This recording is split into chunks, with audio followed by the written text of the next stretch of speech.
that so much was expected from in 2026 with a coach who has so much experience in Damien Hardwick.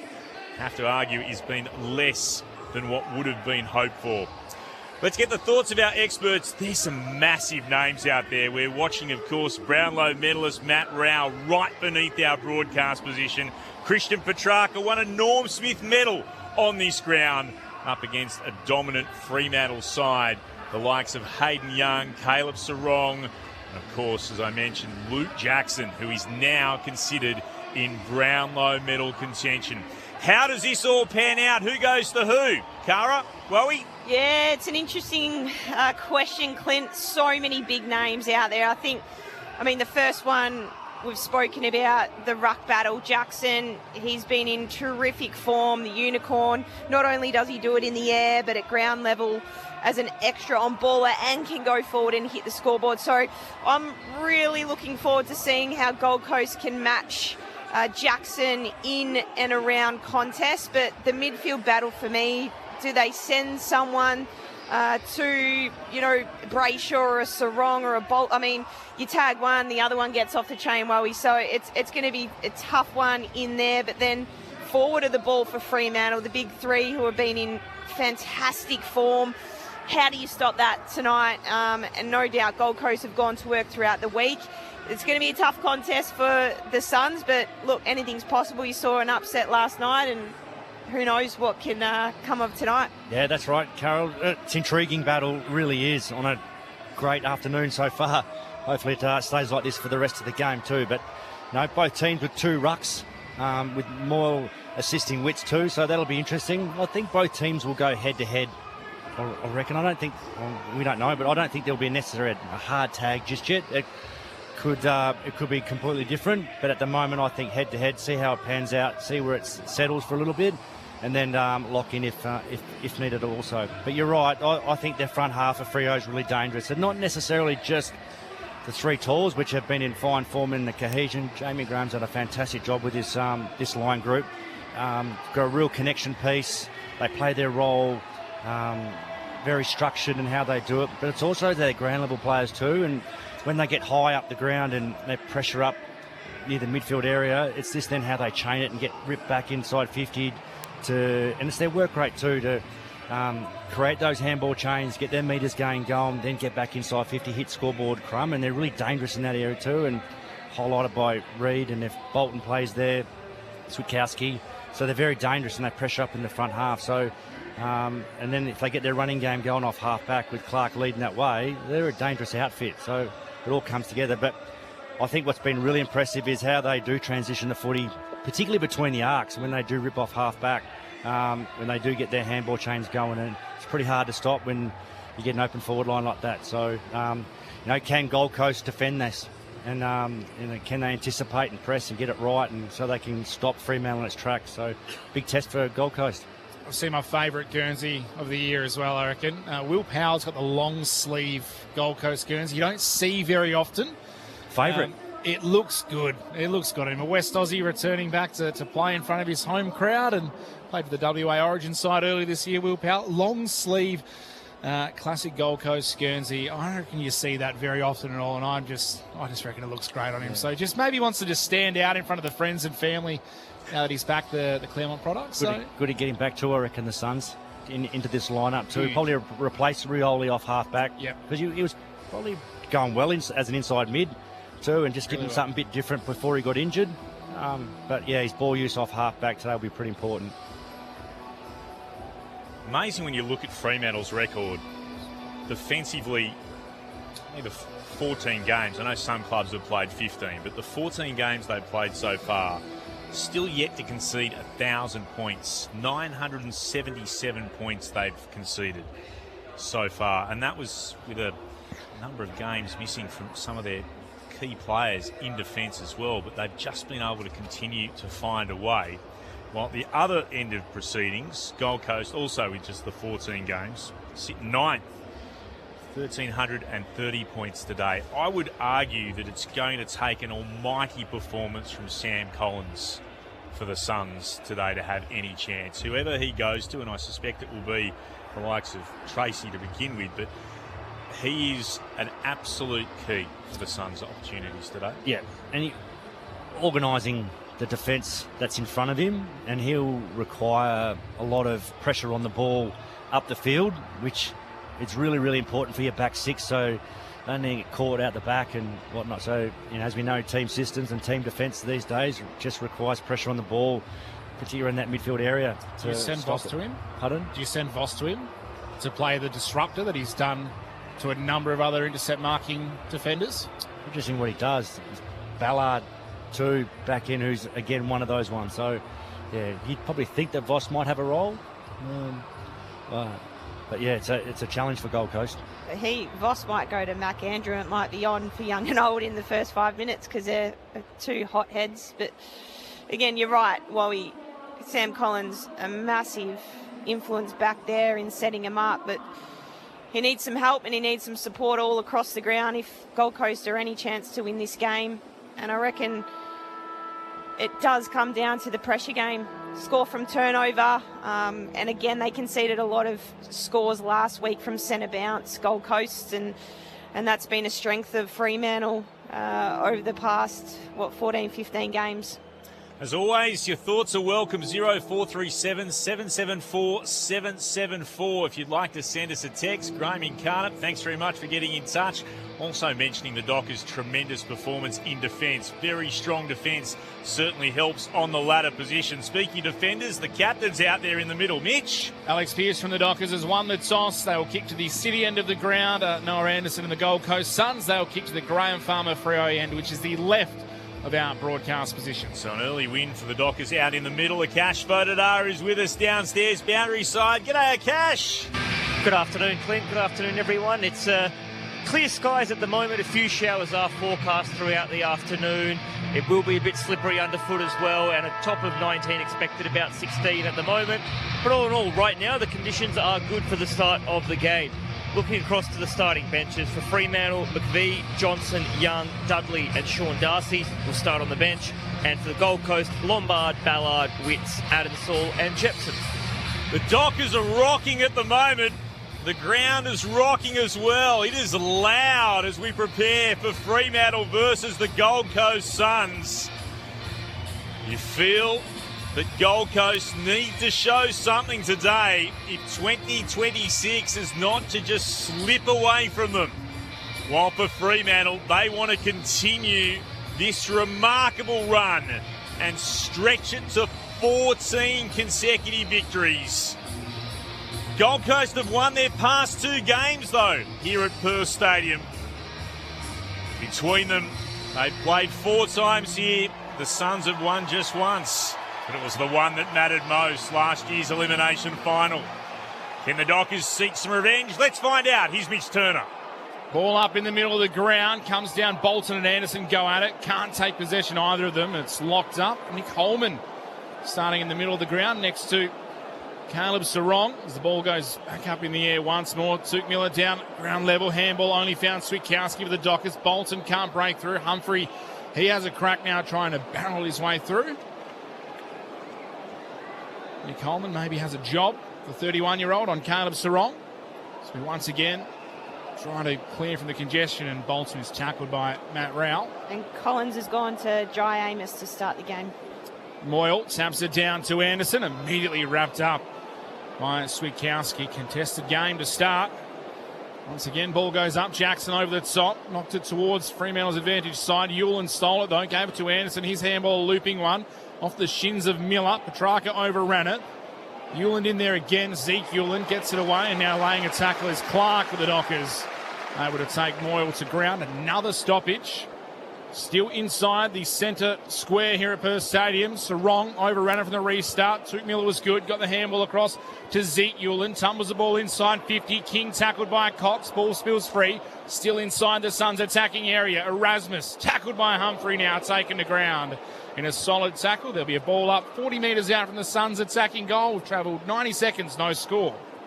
Ball thrown aloft. Jackson takes clean possession. Immediately kicked towards right half back for the Dockers. Here is Powell.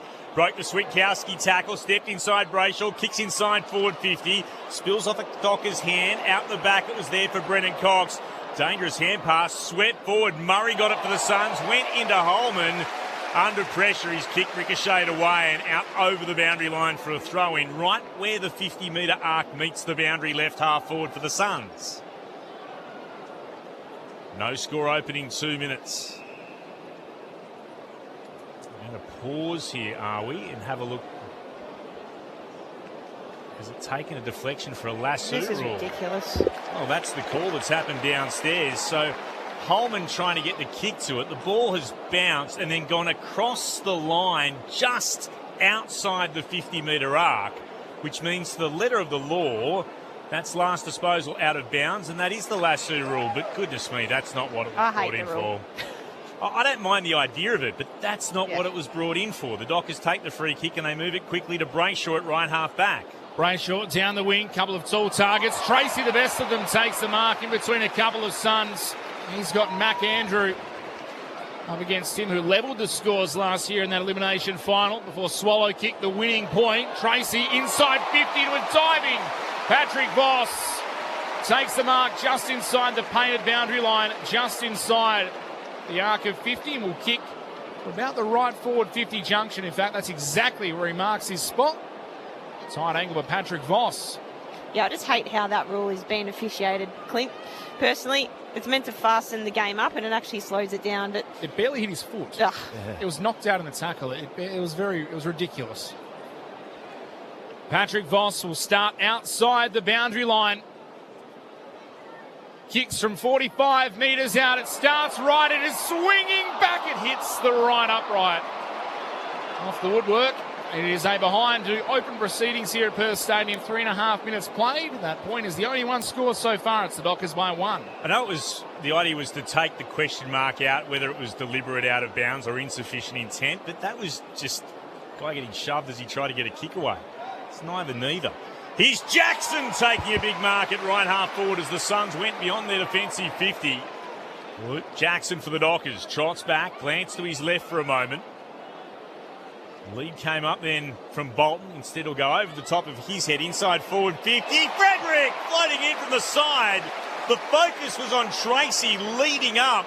Instead, Michael Frederick coming in from the corridor out towards a 45-degree angle to the right, leapt in the air and took a good mark for the Dockers. He'll have a shot at goal, starting slightly wider than the right-hand behind post. He'll put boots of ball from 48 out.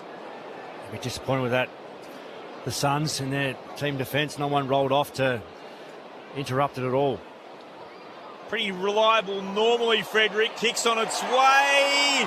He's cool as you like, hardly celebrating, waiting for teammates to come to him, but he's got the Dockers first of the afternoon. Michael Frederick, an 11th goal of the season and the first for the Dockers today. They're 1-1-7. They've got the first 2 scores on the board. Gold Coast yet to trouble those doing the scoring. Freo by 7 points, 5 minutes gone opening term. This is Sunday Footy on ABC Sport. Your experts, Shane Woden and Cara Antonio.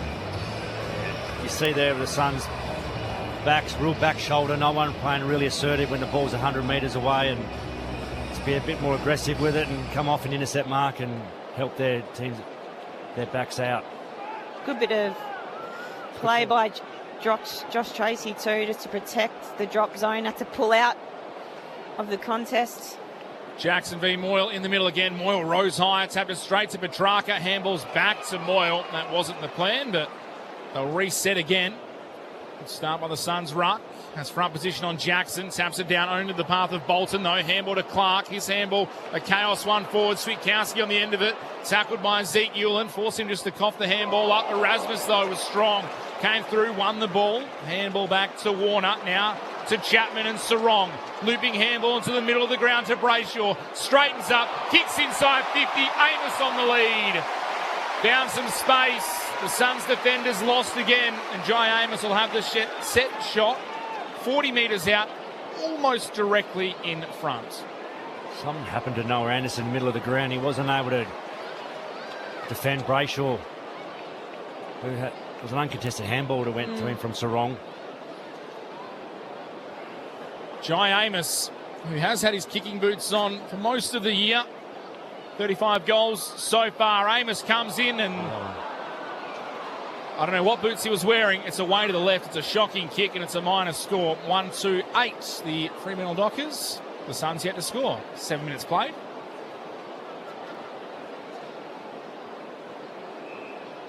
The Suns going short up the corridor. Right to Ewan, to Collins. Steers it out to Anderson in the right back pocket. Runs into the shadows. Then kicks towards the southern wing. Going up. Good mark. Almost Clark. Went in front. Still down to O'Driscoll. Was able to work it out immediately to Johnson on the deck. Was tackled. Hand pass back to McVie. Worked it around to O'Driscoll. McVie again to Johnson. Now it comes through Brendan Cox and then to Young. Not a great hand pass. Went behind Bolton, who was magnificent as he gathered it through traffic. Back to Reid. To Bolton at left half forward. Kicked inside forward 50. Too much on the kick over the head of Amos. Andrew there for the defensive mark for the Suns. He'll flare it across the face of goal to Jeffrey and then moves it on to Zeke Hewland. Hewland gathers the ball, kicks it up the wing. Ryan over the top, can't mark the Dockers. It's off the hands of Walter in the end and over the boundary right at the interchange gates as the Suns swing the changes. Ben Jepson comes on, part of that 4 from Kerry Baptist, Nick Dacos, Matt Rowell, Noah Anderson. Ben Jepson's often the forgotten one. Was part of that school football side. He's out there at the moment. Young from the restart. Couldn't get boots a ball as we'll re-go again. Moyle wrapped up in a tackle. All up right next to the logo. On the wing, northern side of Perth Stadium. A couple of players crash in. Young and Rowell overran it and eventually Lombard tied up. A lot of stoppages early in this game. Moyle and Jackson go at it. Jackson tapped it straight to the breadbasket of Rowell and they'll try and reset again. Up into the air, Moyle won it down. Johnson overran it, had time to turn, bounced off Lombard, got a hand pass onto the ground to Erasmus. Well done. Rowell corrals him. Back by a hand to Warner under pressure. And that gets pinged for holding the ball. Nicely worked. Lombard got him. Huge raps on this young man, Leo Lombard, just 19 years of age. Taking it pick 9 in the 24 draft. He'll kick deep inside forward 50 for Gold Coast. Going up, almost a terrific grab to Walter. Couldn't quite hang on to it. Spilled down, socket by Erasmus. Cleverly to Johnson. Shook off the Lombard tackle. Hand pass forward. Stolen away though. Jepson onto it. And then Warner got him. Took him to ground at left half forward. Pretty much back to where we just were with a ball up. Dockers lead by 8 points. 9 gone first term. They're in that team together as well, those two. Rowell from the restart. Kick on the left foot inside 50 is wayward and out of bounds on the full. Carl Warner also in that Kerry Baptist side. They met there and that's why there was a little bit of extra on the tackle. Luke Ryan to take the free kick for the Dockers in the right back pocket. Goes long towards centre wing. Big pack forms again. Andrew in the middle of it couldn't mark. Powell tackled without it. Umpire said that's okay. And they tie up again. Back on this northern wing once more. Jared Witts into the ruck. Up against Jackson. Witts won it down decisively. Couldn't find Rowell though. Dispossessed was Adensall. Comes out the way of the Dockers. Young got it to Johnson. Now to Warner. Thought about going out the southern side. Instead spins around and is able to hit Murphy Reid. And the northern wing who immediately thought about going back inside. Had a couple of options down the line and instead goes across to Luke Ryan who chips it short to Warner at centre half back. Moves it on to Young at full stretch. Was able to outmark Adensall. Wheeled around. Kicks towards centre half forward. Coming out Dudley. Bounced in front of him but gathered it beautifully to Jackson by hand. Now to Clark under pressure. Hand pass to no one in particular. Adensall went over the top. Dudley locks it in. Just inside the forward 50 for the Dockers. Ball up. Dockers by 8. Suns yet to score. 11 gone opening term. Rowell from the restart is able to bring it away and kicks towards the logo. Commentary wing. Good mark by Pearce. Moose as they shout around the ground up against Walter. Out to Ryan for the Dockers who turns it over down the throat of Ballard at left half back. And he'll send it to Powell inside his defensive 50. The long sleeves on. Will Powell kicks it back into the defensive goal square to Andrew. The chip straight up the middle of the defensive 50. The skipper, Noah Anderson. There's a couple of options. Has Ezekiel and short, able to hit him, and now he can go Back inside the corridor to Adensol. Off to Anderson. Handball across to Powell. Running through the middle of Perth Stadium. Powell's kick inside 50. Looking for Ben King. It was shallow. Cox got there first. King followed up well though. Grabbed the ball. Fed it off to Miller. Kick on goal from 45 metres out. It's away to the left from the former skipper. It's their first score of the match. Almost 12 minutes played for the Suns. Just one behind. They trail Fremantle 1-2-8. Sunday footy on ABC Sport. Dockers with a kick in from Ryan. They go up the corridor to Johnson. He goes short again up the corridor. Still inside the defensive 50. Bolton marks. Gestures for someone to run towards him. Reed did. That's ignored. In fact, now he will send it to Reed. Just a short kick, but enough for a mark. Beyond defensive 50 at right half back. Reed for the Dockers to Warner at centre half back. Plays on by hand. Reed drags it in left-handed. Still continues his run. That's a chip up into the air. It was clever. Young Marks plays on. Got past Powell. Sends it into the right forward pocket. Tracy couldn't quite mark. Play on, says the umpire. Ball at the back. And it's spilled out. It's going to be holding the ball decision. It'll come to Frederick. We'll watch for a moment to see whether or not Andrew was going to give away the free kick. I thought he was infringed. Went to Jepson and then he was tackled immediately. Yet holding the ball to call. Frederick's got it in the right forward pocket. Yeah, stiff call that one on Tracy, wasn't it? Frederick snaps it onto the left. Steers it around the corner from the right forward pocket. Michael Frederick's got 2-2-14 the Dockers. Gold Coast just the one behind. We've travelled 13 and a bit minutes in the opening term. The Dockers lead by 13 points. Yeah, I thought Tracy was a bit stiff. Oh, no eyes for the footy. McAndrew ran back. Good follow-up, though, from Frederick. Great forward, half pressure. Yeah, clear free kick. That one's missed. I think Josh was a bit surprised himself. He stopped, didn't he? Hands in the air. Darcy on now. He floated forward, and Jackson's come off, so he's gone straight into the ruck. That moment when it happened and I looked to the umpire and thought, surely that's a free kick. I went, oh no, it's play on. And then I realised that there was another free kick being paid. Sam Collins is also having a bit of a break on the bench. Doesn't do that very often. Plays high 90% game time. He's back on the field now. Sean Darcy's into the ruck. He and Witts crash into each other. Neither of them really won it. Petrarca pounced. Kick inside 50. Cox is all over Ben King, who'll win the free kick 45 metres out, 45-degree angle to the right. Had front position on Cox, so his arms wrapped around him. The umpire had no hesitation in paying a holding free kick. They've been consistent with that one this year. Any arm around the waist or body. Free kick. Ben King, normally so reliable with the bright fluoro boots on. Kicks from 48 metres out. The goal umpire shuffles a long way. It is away to the right. Minus score. Margin back to 12 points. Suns yet to kick a goal. I was about to say, not the worst holding free kick Brendan Cox has given away against the Suns at this ground. No, very true. Kangaroos by 24 points. 8 gone in the final term over the Bombers at the Docklands. Dockers move it into the centre square. Big pack up. No one can take the mark. Holman goes bustling through and then crashed into Frederick coming the other way. He'll get a free kick. Taken high. Pauses here, Holman. Looks to move it onto his left boot. Will kick inside the attacking 50 for the Suns. Witts was there. Punching it away was Darcy. There's the cheer.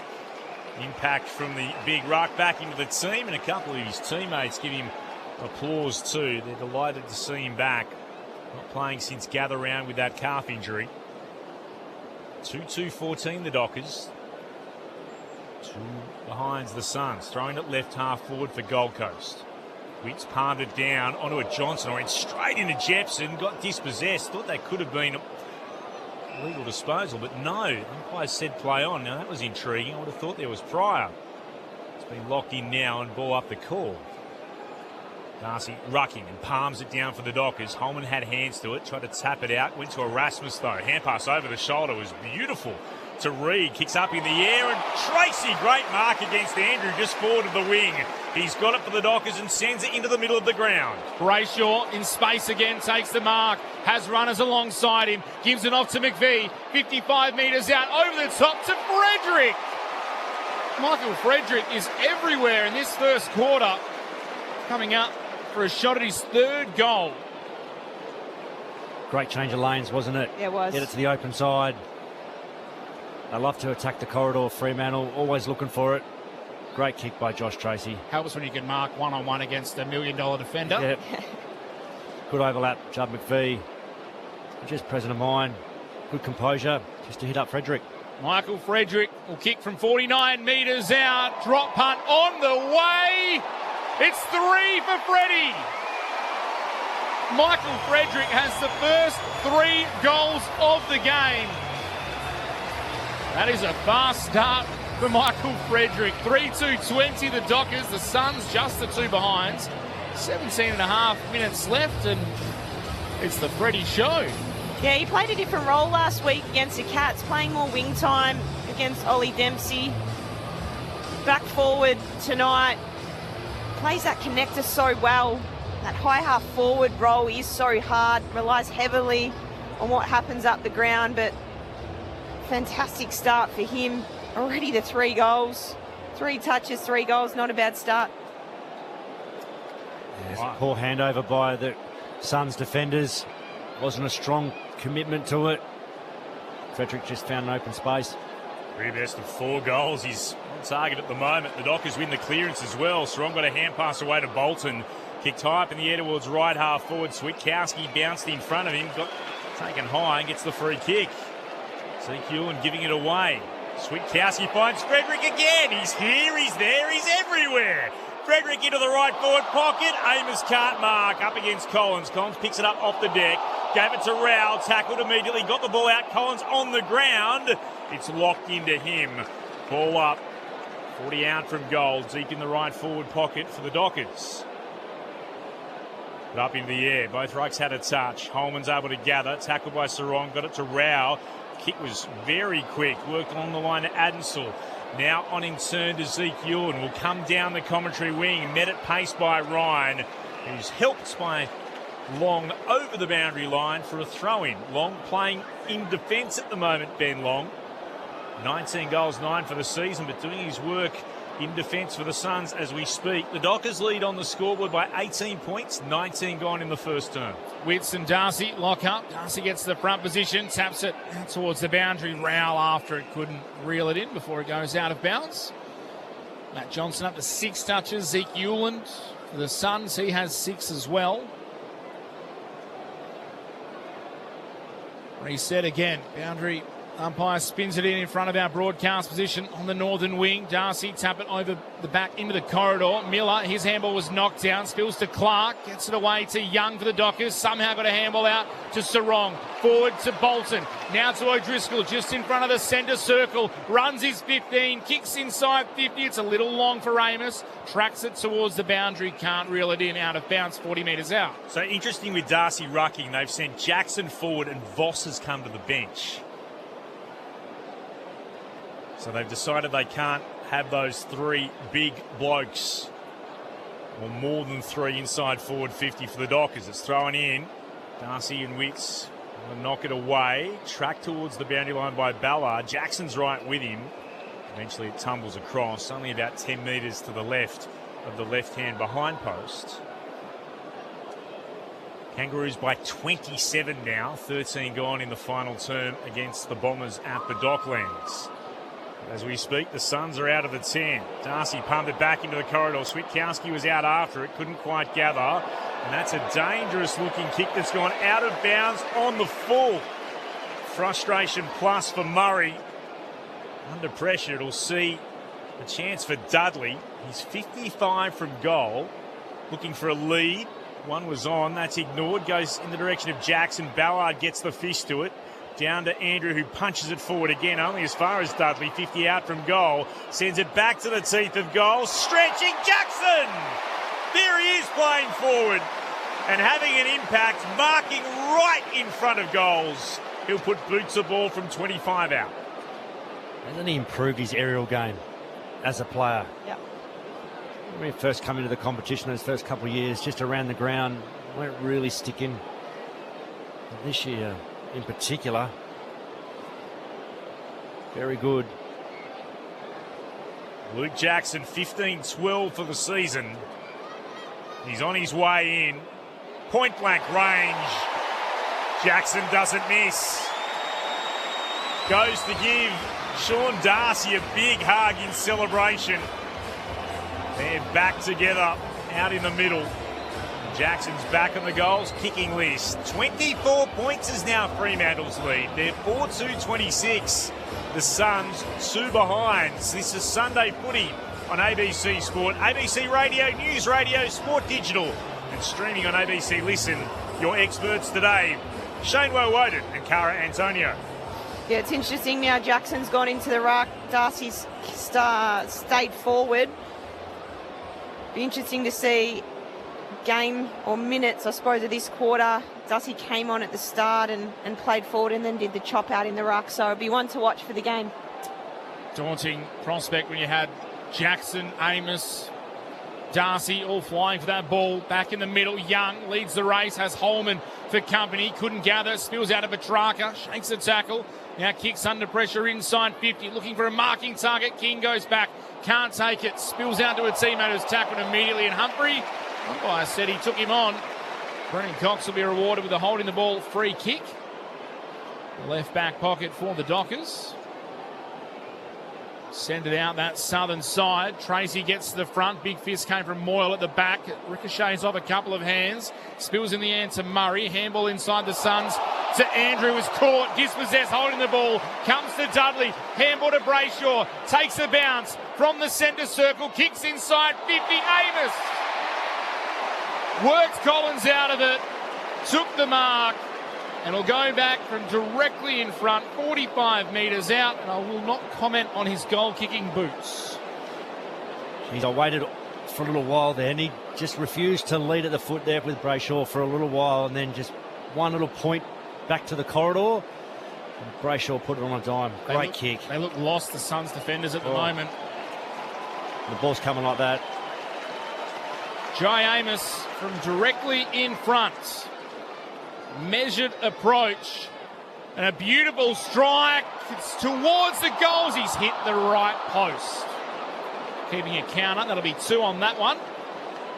4-3-27 the Dockers. The Suns are 2 behind. Margins 25 points. 24 minutes gone in the first. And just there's a bit of cloud coming around and maybe the rain isn't too far away. As Powell has it in the left back pocket of the Suns. It's got cold all of a sudden. Beyond offensive 50 through the hands of Moyle at left half back for the Suns. Scooping it up was Bolton. Got it to Warner. Popped the hand pass over the top to Voss, who came on the ground for Darcy. Hands it off to Reed. Pops it inside forward 50. Umpire says it's okay. Dudley got a little nudge. No, the non-controlling umpire saw the one nearest the corridor, said it was all right, and the other one has decided it was a shove into Dudley, and he'll get the free kick at right half forward. Like, I think it's Jeffrey just got tangled up, fell over each other. Jeffrey wasn't happy about it, appealing that it was not meant to be the case, but he did have a hand in the back of Dudley as they both went to ground. Here is Dudley. Kicks on its way from outside 50. Misses to the right-hand side. Wouldn't get it to just turn enough for him. 4-4-28, the Dockers. The Suns are 2 behind. 25 gone in the first. Powell has the kicking duties again. Runs out of the square and just sinks the slipper into it to the northern wing. Walter tries to work his way to the front. Couldn't. Bolton off hands through traffic. Broke a couple of tackles. Somehow got out of it. Handball across to Murphy Reid. Over to Erasmus. Runs to 49. Kick across the face. Andrew will be able to take the mark and clean it up.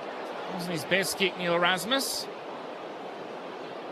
A little thin off the inside of the boot and it was across the face, so Andrew can repel the attack.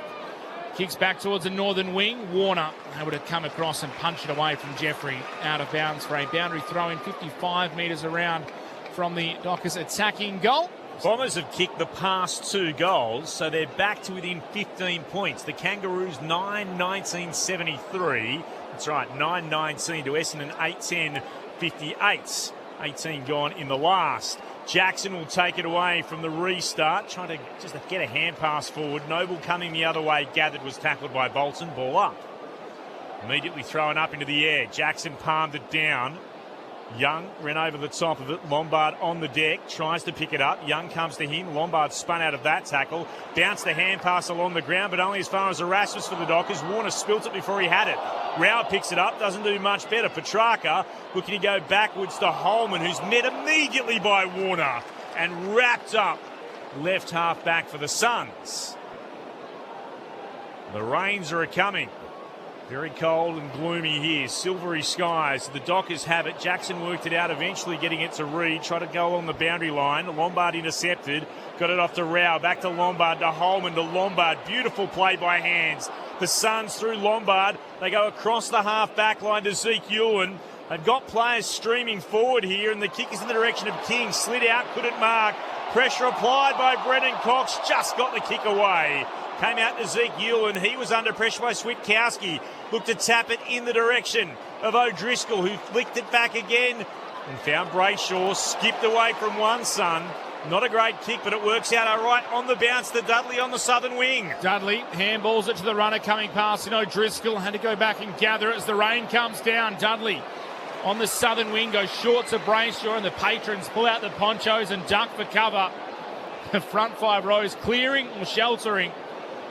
Brayshaw now called to play on. Handballs over the top to Jordan Clark. Just sinks it, the slipper into the ball from the middle of the ground, into the pocket towards Tracy, who held McAndrew, who had position 1A. It's a free kick to the Suns. In the right back pocket, McAndrew will bring the ball back out. And with that rain falling down, he goes long down the southern side. King in the middle of the pack, couldn't take the mark. Moyle tried to gather, spilt it. Now Jackson gathers, Moyle becomes tackler. Nothing sunny about today at all. Gold Coast, the Suns yet to kick a goal. Now the lights well and truly in effect as the rain continues to pour from the restart. Murray tackled, got it towards Petrarca for Gold Coast. Comes out the way of the Dockers. Murphy Reid, he's tackled. And it's a throw, says the umpire. Incorrect disposal. Will Powell will win the free kick. Maybe he was the smart one with the long sleeve on. He read the weather forecast. The West Aussie kicks it up towards half forward. King. Outpointed Cox, couldn't take the mark in the wet, now sockers it inside 50. Alex Pearce leads the race, Walter there, ushers him out of bounds. Boundary thrown to come, 45 metres out. The Suns goal right half forward, the Dockers by 26 points. Sunday footy on ABC Sport. It's very gloomy. Grey skies, teeming with rain now at Perth Stadium.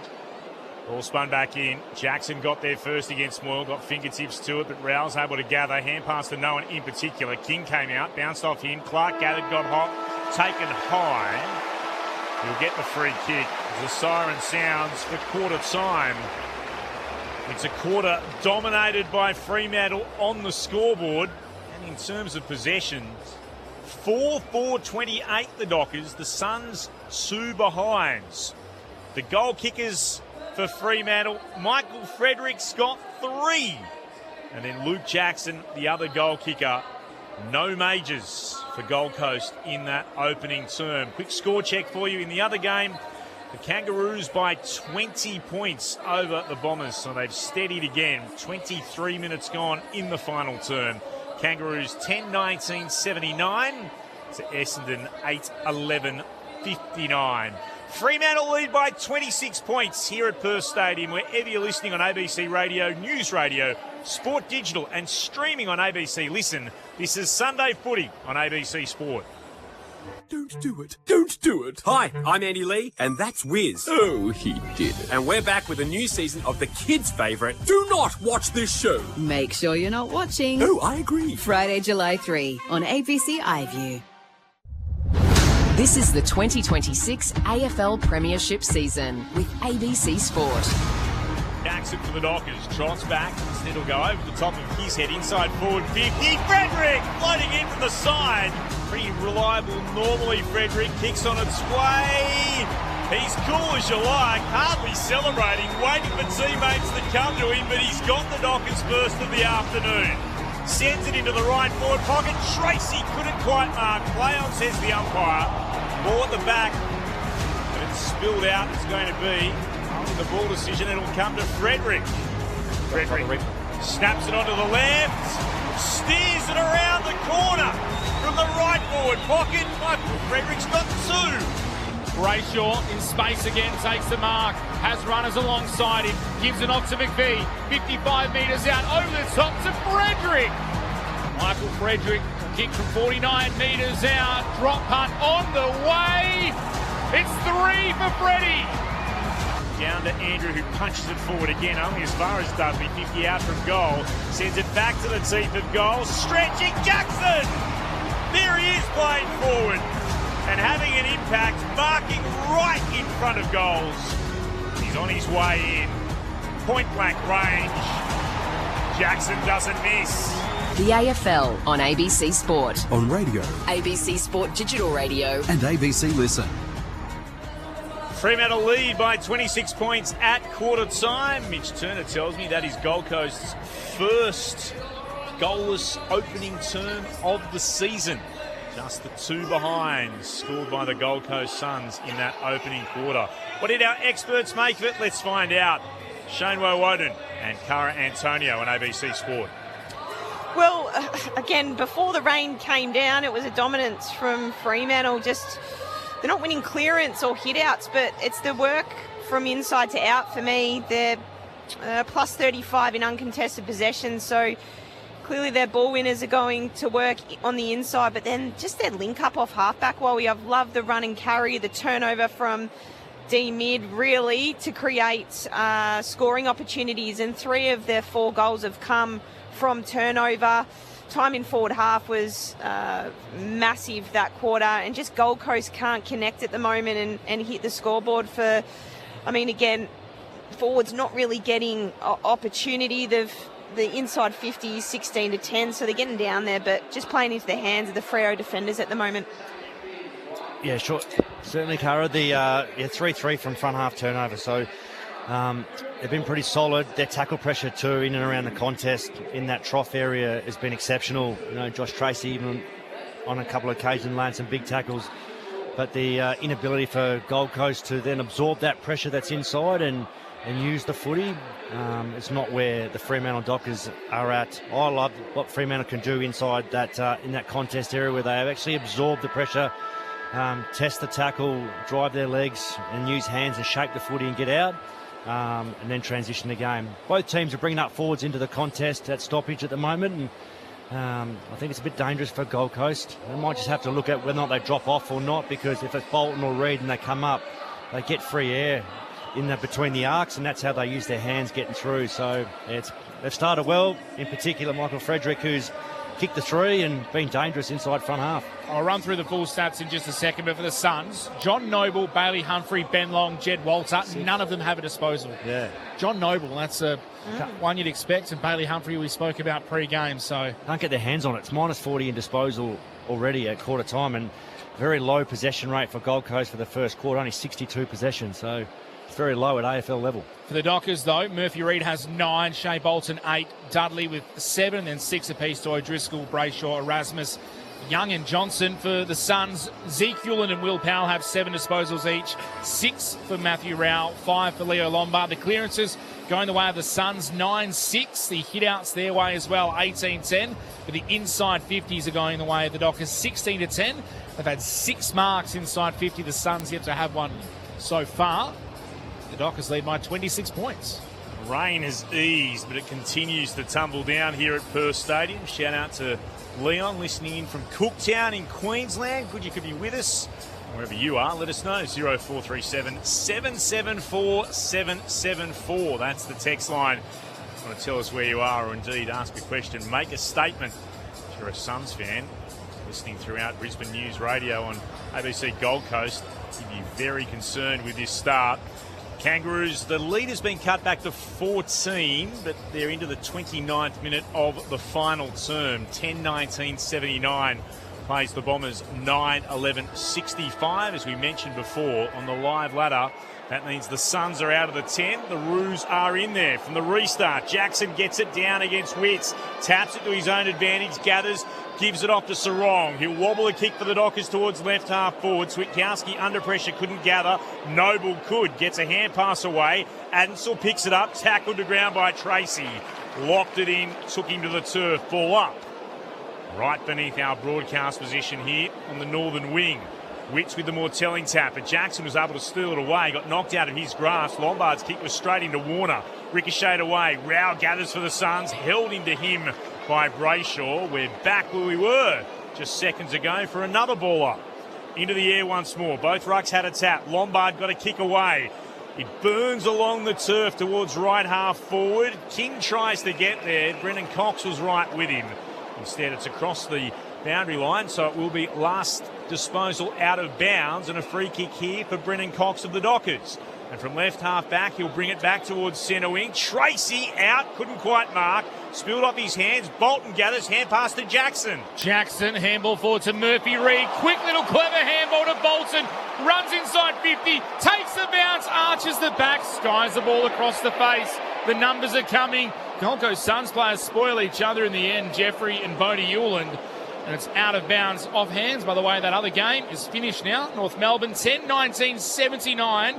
Defeat the Bombers by 14 points, 9-11-65. So North Melbourne are up into 9th place on the ladder. They've jumped ahead of the Suns. They'll need to get a wriggle on here if they want to jump themselves back inside the top 10. Another loss for the Bombers. Ball tossed back in, right forward pocket for the Dockers. Adensol emerged with it, got it across to Zeke Hewland. Handball to Bodie Hewland, who spilt it and then was pushed. After he dropped the ball, Voss, bit of over-exuberance, shoving him in the back. Free kick to Bodie Hewland in the left back pocket. Run around and just bomb the ball down that southern wing. Big pack forms over the back. Walter couldn't mark. Petrarca roved it beautifully. Managed to get some space. Kicks to a free player at centre half forward in Long. Too far out to score. Has a couple of options. The deepest of them is Ben King. Beautiful kick inside 50. And King takes the sliding mark on the chest. Just like that, the Suns go end to end. King has the chance for his first goal today. He's had one-sider. He missed it. He doesn't miss many, though. Fair kick from Petrarca. Inside out. And good patience here by Long. Just waited for King to do his work inside 50 before getting the space and getting separation. Does love playing here, Ben King. We're right behind the kick. King sends it on its way. Sneaks it inside the left post. The Suns are finally on the board. Their first goal comes at the 3-minute mark of the second term. No surprise, it's off the boot of Ben King. 1-2-8 Gold Coast, Fremantle 4-4-28. 3 minutes gone, second term. Sunday footy on ABC Sports. Shane Woden and Cara Antonio, our experts. You're right, Petrarca, fantastic kick back inside and just one-on-one isolated ahead of the footy. That's how you're going to get the Dockers defenders off guard. Great separation, great work by Ben King. Quite assertive, the Dockers defenders as well, so Cox just lost him out the back there. Coleman medal leader, now just 2 goals shy of becoming the first Sun to kick 300 goals. 298 for King. Monks go at it. Had a little tap on it. Came down to Sarong for the Dockers, to Jackson, to Brayshaw, to Bolton. It's to Sarong again. Stepped around Rowell. Hands it off to Clark, running through the corridor. Kicks inside forward 50. Tracy against Andrew. Ball brought to ground. Tracy follows it up. Up against Long. Scooped up. Dudley throws it on the outside of the right boot. It won't quite be a goal, but has it been marked? Not quite by Johnson. Right on the behind line. Juggled it across the line. It's a minor score. 4-5-29 to 1-2-8. Dockers over the Suns. 5 gone second term. Bolton's up to 11 disposals. Having his way with the Suns at the moment. Jeffrey goes short to the right back pocket and finds Noble. Goes back the defensive goal square to Jeffrey. Called to play on. He'll kick it towards defensive 50. Tracy able to knock it away from Andrew. Brilliant effort by Tracy. It comes to McVee, inside 50 to Murphy Reid, spins around a would-be tackler, centres the ball too hot, the kick for Dudley, drops the chest mark, allows Rowell to get the handball across to a teammate. Now the Suns clear, only though into the path of Jordan Clark, who kicks into the pocket. Murphy Reid, one-on-one, takes possession, breaks the tackle, now sends it inside. Dudley has the ball punched away, back to Murphy Reid, again steps around a tackler. Handball to Sarong, off to Brayshaw, top of the goal square, no mark taken. Bolton tries to tap it to his advantage, comes to Noble, he's taken the ground. Ball jars free, 15 metres out from the Dockers goal. Tackle laid, should be holding the ball. Umpire says no. Ball up to come, top of the goal square. It was Lombard who was tackled. Jackson flies high, taps it to his feet. Collins couldn't take possession. Now Adensall is wrapped up. Ball up to come, still inside the Dockers, attacking 50, 20 metres out. Umpire puts it skyward. Wicks with a more telling tap out towards the boundary line, met by Collins, tackled by Bolton. Ball jars free. It's across the line for another throw-in. 25 out from the Dockers goal in the left forward pocket. I said should be holding the ball because Lombard had an arm free and just dove onto the ground. Dockers by 21, 6 gone in the second. Thrown back in. Wicks palms it down. Switkowski, I think, is underneath the pack of Suns. It is. Zeke Hewlin tackles him. Ball up the call again. Still inside the Dockers forward 50. Jackson tried to win it to himself. Jepson couldn't gather. Picked up off the deck by Witts. Kicked beyond defensive 50. Tapped on by Lombard. Only as far as Clark. His hand pass forward. Stolen by Walter. Getting away again a second time. Lombard almost got legs. And a hand pass out. Socket forward by Rowell to Miller on the wing. Shares the hand pass with Walter. Now Miller inside forward 50. There's a free kick here going to King against Cox. And he can have a shot from the free. About 45 out from goal. Tighter than a 45-degree angle to the right. Dockers defenders just guarding grass at that last contest. Warner got out the back, his direct opponent. One-on-one. Looks a bit shaky at the moment, Cox v King. Maybe one to watch. Looking to give the Suns back-to-back majors. Right behind the kick for Ben King. He's on his way in. It starts left. It's hit the left-hand goal post. A minor score. 3-1-19 the Suns. 4-5-29 the Dockers. 7.5 gone second term. This is Sunday Footy on ABC Sport. Clint Wilden in commentary alongside this man, Mitch Turner. Ryan to bring the ball back into play for Fremantle. Kicks long, looking for Tracy or Jackson. Andrew in the middle. It was Witts, though, who just punched it straight in the air, then punched it forward. Quick handball out towards Noble. He overran it. Tracy now ushers him off the ball. Noble back in over the top, couldn't take it. Petrarca's kick only as far as O'Driscoll. He gives it to Johnson. Now to Sarong. Left half back for the Dockers. Clearing kick around the body. Onto the chest, though, of Mac Andrew. Just in front of the interchange gates.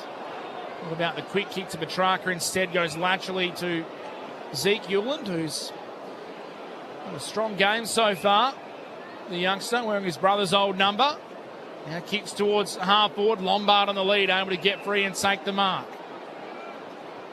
Still 65, 70 metres out from goal. Wants to spot someone up in the middle of the 50. The kick wasn't great. Overrunning it was McVee. Couldn't take the mark. He comes to the back. Petrarca. Quick snap was always shallow.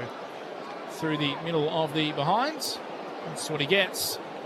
1-4-10 the Suns. 4-5-29 the Dockers. 19-point margin. 9-minute mark of the second term. Clint Wilden. Earlier today, Kangaroos by 14 points over the Bombers. Kick long beyond defensive 50 by the Dockers towards the wing. Socket forward there by Switkowski. Coming to meet it first is Collins. Got a hand pass to Andrew. Across half back. Moved it again to Anderson. Right back to Ballard, then to Andrew again. He'll switch play. Oh, goodness me, Jeffrey dropped the mark under pressure from Dudley. He still wasn't able to pick it up. He's turned it over. O'Driscoll eventually gathers the slippery football to Bolton, pops it inside forward 50. Andrew got in the way, slapped it down. Clearing kick by Anderson towards the southern wing. The Suns dodged a bullet there. Big spoil came in the direction of Switkowski for the Dockers. Gave it to O'Driscoll. Kicks back inside forward 50. Diving forward. Andrews, has he been paid the mark? No. It's been held in. It was low near to the ground as he went forward. Dudley tackled him immediately. Ball up the call. Head downstairs to a cash photo in just a moment. Jackson taps it down. Couldn't find a teammate. Now becomes tackler through the hands of Bodie Hewlin. Switkowski coughed it straight up. Back to Ezekiel and getting plenty of the footy. Gets it to Anderson, who's collected by Tracy, but manages to find Andrew with a handball. Now crashing through, taken in a tackle by Frederick was Jepson. The Dockers not letting it out. Ball up to Cump, 70 metres out. In between wing and half forward on the southern side. Rowell couldn't take possession. Moyle could, did well. Got a handball across to Adamsall. Now to Jepson. Kicked down the wing, was through Long. Walter coming through. Long was infringed upon. That's why he overran it. Has the free kick. Southern side goes inboard by foot to the captain, Noah Anderson, inside the centre square. Shields his eyes from that slither of sun that is coming through. Goes wide to Bodie Hewland. The sun's down the northern side now. Jepson comes back inside to Bodie Hewland again. All the numbers pretty much in front of Bodie Hewland, who stands on centre wing. Now he rolls around, just bombs it long inside the forward 50. Cocks the big fly for the Dockers. Big fist towards the boundary. And he earns the applause of the crowd and plenty of encouragement for his teammates. It'll be a ball in, 45 metres out, left half forward for the Suns. They trail by 19. Spun back into play again. Jackson took front position against Moyle, tapped it down to Young, set upon by Rowell immediately, turned over, but Switkowski was able to steal it back and then gave it to Sarong, and that's a good kick to Amos, who marks on the outer edge of the centre square, just shy of the logo southern wing. Blue skies above us again, sunshine breaking through as it came to Young for the Dockers. Then onto the logo, Brayshaw. Beautifully measured kick to Frederick at right half forward. He'll steer it into the right forward pocket. He wanted Voss getting in front. Ballard punches it away and about 10 rows into the grandstand. Getting the crowd and the spectators involved. We're going to have a throw in. Right forward pocket for the Dockers. Spoil from Ballard. Yep. Back into the team this week. Moyle took front position, got the fist to it. Rowell able to gather, tackled by Brayshaw. He dropped it, umpire says play on. Ewan was able to pick it up, gave it to Anderson. Dangerous looking kick in the direction of Zeke Ewan. Got harassed off it by Switkowski, who gathers it, arches the back, but his kick was poor into the path there of Bodie Ewan. Handed it off to Anderson beyond defensive 50. Wobbles a kick towards centre wing. McVie got a hand to it, came out towards Clark, looked like a throw, and that's what it's called too. Noble takes the advantage, goes short to Miller for the Suns. Miller kick up towards the half-forward line. Cox in front, couldn't mark. Johnson there for the Dockers. Shakes the tackle, good handball to McVie, who's trying to gather it and just couldn't get a handle on the slippery ball as he's worked over the boundary line by Murray. A Cash Photonars downstairs, a Cash. Yeah, blue skies above the stadium now, but as you just mentioned there, Mitch, the slippery ball, that passing shower left a lot of water on the surface, and it is very, very slippery out there. Ball tossed back into play. Moyle in front of Darcy, tapped it down, couldn't find a teammate. Emerging though, Rowell was strong. Handball back to Zeke Ewan, brought his own footy today. Kicks up towards right half forward. Walter in front of Pearce, couldn't reel it in as the ball ricochets off his chest and goes out of bounds again. 70 metres out from goal. Reset. Shane Bolton comes to the bench. Murphy Reid replaces him by our commentary position. It's Darcy and Moyle, though, who are in the ruck. Darcy taps it down into the path of Young. Couldn't take possession. Ezekiel and again gathers. Kicks inside 50. Long one-on-one with Ryan. Ryan able to punch it away. Chapman took possession and was taken high. Free kick to the Dockers. 40 metres out from their own goal. They still lead by 19 points here at Perth Stadium. Chapman goes on a little bit of a trundle and kicks the Dockers into the right back pocket to Warner. Sends it beyond defensive 50. Reid just popped up into the air, took the mark. Petrarca tried to close him down, but the football arrived first. Reid now to Warner, who It's led out towards the boundary at right half back. He'll go down the southern side to Erasmus, who marks. Uncontested once more. Players stream forward. Erasmus pauses. Looked inside for a moment. That's where the kick goes. Waiting for it, Johnson. Holman arrived late to stand the mark. Johnson will switch a play out to Brennan Cox. Cox pauses. This is the slow build-up from the Dockers that we've seen in the past. They're controlling the football as it comes out to Ryan. Ryan gestures that he's going to kick long and does so. Puts it inside forward 50. Pat came from everywhere. Andrew at the front, got the fist onto it. Dudley chased it across the boundary line. It's out for a throw-in. 20 out from the left-hand behind post, deep in the left forward pocket. Deanne Dalyup says maybe the Dockers should have played the game in Bunbury today. It was only blue skies down there at the moment, but a little bit chilly. Got to pay a bit more for that. Yes, that's true. Shallowly tossed back in. Darcy to the front. Couldn't find a teammate. O'Driscoll overruns it for the Dockers. Now tackled and taken to ground is Ballard. The umpire will reset. Still inside that left forward pocket. 20 metres out for Fremantle. Darcy and Moyle lock up. Darcy taps it down Voss. Only ricochets off him to Holman, then to Powell, who lost possession of the ball. Went back and got it. Handball to Mac Andrew. Over the top to Zeke Ewell and hugging the boundary line on this northern side. To Humphrey. His handball short of long. Intercepted by Pearce. Goes back in. Does Humphrey. Breaks one tackle. Caught by the second. Holding the ball as he tried to spin through the Clark tackle. Free kick Dockers. Clark short. With the corridor to Ryan. Continued his run. Got it back. Jordan Clark. Now from 70. He kicks towards the top of the goal square. Amos in front. Can't mark. Fall of the ball is Bodie Ewell and shakes the tackle of Frederick. Did well. Handballs across to Jepson, or Adamsall it is, who kicks out the far side. Goes to Warner. He has it back for the Dockers. Now on his left boot. Sends it back inside forward 50. Moyle punches it away from Darcy. Down to Bodie Ewell and to Andrew. And now Collins. The Gold Coast can send the clearing kick out the southern side where Ben King becomes spoiler. Punches it out of bounds. Boundary thrown to come on that outer side at Perth Stadium. Haven't had a goal since the 3-minute mark of this term. It was Ben King kicking the Suns first. The margin's still 19 points. Anthony joins us from the Hunter Valley in New South Wales, wanting a GWS flag, but thinks Fremantle will do it this year. We'll have to wait and see. Anthony, thanks for being with us. 0437 774 774. It's the Dockers who have it again through Johnson. Now Warner on the southern wing. Kicks inside, attacking 50. Andrew again with the spoil for the Suns. To Powell, who turned and went straight into traffic. No prior. Ball up the cool. Tackle. Two Dockers got him. One of them, a big form of Tracy. Here's Darcy. He's out there. Tapped down in the direction of Dudley. Ooh, got crunched. A couple of Suns. He was the meat in a Suns sandwich. Holman got him one way, Noble the other.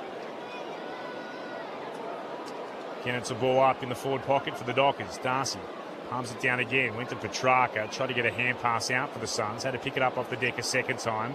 To Noble, to Rao. Johnson tackled him. Somehow was able to extricate himself and work a ball out. Kick towards right half back from the Suns. It's on the bounce from the boot of Murray and tracked towards the boundary line by Bodie Ewan and out for another throw-in. This time at left half forward for the Dockers. They lead by 19 points, 19 gone in the second term. Gold Coast defenders doing really well to absorb the pressure. 11 inside 50s to Freo for only the 1 point. Brett's with us in Canberra, enjoying the call and Freo's form this year. Icy temps in the nation's capital, he says. 0437 774 774 if you'd like to get in touch. The Dockers through O'Driscoll, turn it over. Adamsall stole it. Suns with it now through Anderson. Did really well. Sold a dummy and then kicked towards right half forward. Pearce in front position. Couldn't mark. Ball came at the back from the Suns. Clark is onto it for the Dockers on the wing. Gave it to Reid. Nicely worked to Young. Young changes the angle. Kicks into the centre square where Tracy can mark it. Centre half forward. Just outside his range, you'd think. Sends it towards the top of the goal square. Amos surely held. It was Voss who was held. Umpire called play on. He is furious. Had his jumper absolutely ripped back. And the Freo fans in that area, well, they're booing it as the ball is punched through for a minor score. 4-6-30. If I was in the seat, he was well and truly held a couple of times. Voss, the margin though, is 20 points the way of the Dockers. The replay, Wowie? Play on. Yeah, I don't mind that. Both holding. Power for the Suns. Kicks towards left half forward. Spoil came from Warner in the direction of Frederick. He's got power with him. The ball across the boundary line. Throw in. Southern wing. Thanks for backing me up, guys. Sorry. Was it Ballard, the defender, just let go at the right time? And it was just before the replay Spoil. grabbed the Guernsey, I thought. I like disagreement in the box. It's good. Keep it up. Throw him back in again. One down by Witts. Came in the direction of Anderson. Kicks towards left half forward. Trying to gather it was Chapman. He's got Walter Wright with him. Chapman's done really well, but ran straight into Holman and lost possession of the football. That is holding the ball. So he did well first time and then just tried to take on one Sun too many. Holman back to Anderson, who marks and has to shield his eyes from the setting sun. Kicking towards the city end, the western side of Perth Stadium. Goes back to Collins. Short again to Bodie Ewan. Parking just inside the outer edge of the centre square. Kicks to the logo. Here's Powell. In the middle of the two centre circles. Stabs it forward to Andrew. About a metre shy of the attacking edge of the centre square. The Suns now with a slow build-up. It's a congested 50. It'll take a big mark here from a Sun. Andrew kicks towards full forward. They came from everywhere. No mark taken. Trying to kick over his head. Walter, that would have been spectacular. He's missed, though, to the left-hand side. Wow. He's prepared to do his best not to be, though. And quickly the Dockers will bring the ball back into play to Chapman in the left-back pocket. Reid able to gather it off Chapman. Kick up the northern side to Switkowski. Back to Murphy Reid, who kept running. Runs his distance, kicks inside the forward 50. Boss going back, takes the mark. It was a well-weighted kick from Murphy Reid. Had to be absolutely perfect to drop it into the pocket, and he did so. Pat Voss takes the mark 40 metres out. It's worse than a 45-degree angle to the left. He's elite by foot, isn't he?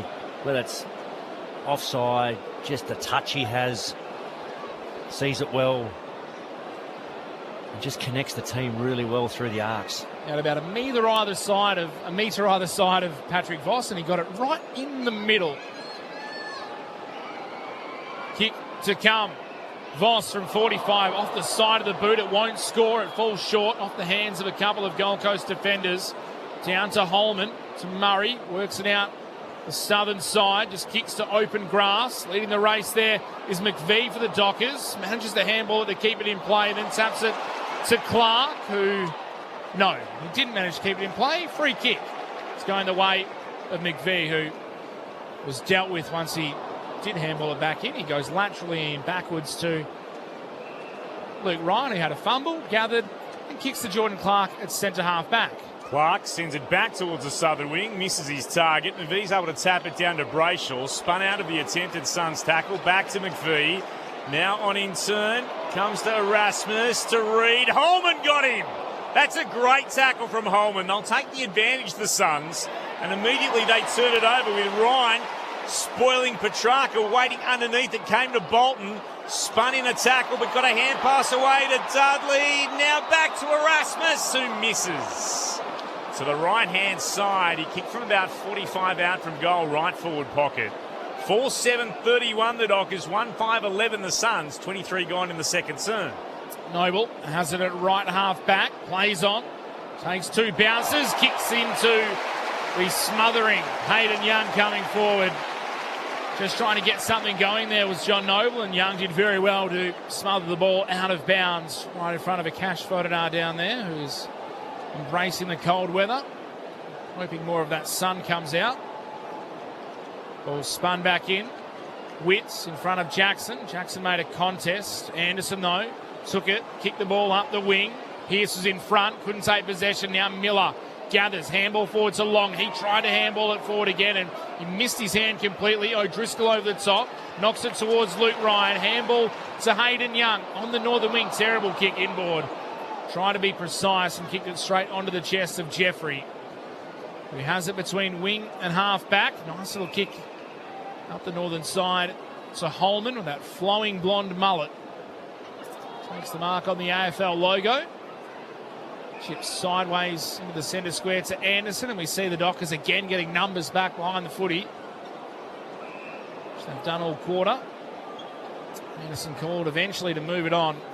Kicks a high ball to half forward. Humphrey the target, punched away by Warner. Spilt to Holman, now back with the Dockers. Handball to Young. His handball forward, knocked down by Jeffrey, who gathers. Was taken to ground by O'Driscoll. It's been a pretty uninspiring quarter of footy as the ball will be tossed up in between wing and half forward for the Suns. They trail the Dockers by 20 points. Jackson palmed it down, ricochets around. Going over it is Young. Shoveled out the back though. Rao got it for the Suns. Gave it to Jeffrey. Kicked around the body inside forward 50. Chapman went up. Should have marked it. Couldn't. Allows Lombard to pick it up. Hand pass to no one in particular. Onto it is Warner. Gets it for the Dockers. Goes to Reed by hand. Then to Bolton. He's at left half back. Kick touched on the way through towards the wing. Hewlin thought it was a mark. Instead got tackled. Lost it. Witts picks it up. Now to Bodie Hewlin, back again to Jeffrey, goes back by hand to Anderson. Dangerous kick into the middle of the ground. One down by Erasmus up against Murray, but spilled the way of Collins. And then Collins for the Suns, able to go back to Murray. Wrong-footed. Amos, his kick though, chopped off by Chapman of the Dockers. Hands it off again to Erasmus. Now to Amos. Sweeps a hand pass, waiting for it. Dudley. Collins won it down. Tapped it though, straight to Erasmus. Stabbed a kick forward. Darcy couldn't mark. Spills down to Zeke Ewan. Takes one bounce, then a second. Runs the centre half back. Kicks towards the wing. Humphrey stretching. Couldn't mark, got his arms chopped. He'll get the free kick against Warner. He has it on the northern wing. Still the Dockers lead by 20 points. 26 gone in the second. Free kick, Humphrey. Standing there, not much of a rush as the seconds tick down in this second term. It's a high ball to right half forward from the side. King flies, can't mark at ground level. Rowell overruns it. Now coming through Chapman, tackled, gets a handball back to Luke Ryan, who just sends the ball skyward towards the middle of the ground. Darcy edged off it. It comes to Humphrey as the siren sounds. To end the first half, a goalless quarter for the Dockers. Just 3 behinds for them. The Suns, they kicked 1 goal, 3 in the end. 4-7-31 the Dockers to the Suns. 1-5-11 margin, 20 points at the main break. Slippery conditions out there after it rained for a period of about 15 to 20 minutes between the end of the first quarter and midway through the second. Sunshine at the moment, but still plenty of clouds above us. Cool conditions. I wouldn't be surprised, having a look around, we might get a little more rain between now and the end of the game. Fingers crossed that that's not the case, but certainly you can tell the football has been pretty slippery to hang on to for both sets of players. The goal kickers look like this for Fremantle, who went goalless in that term.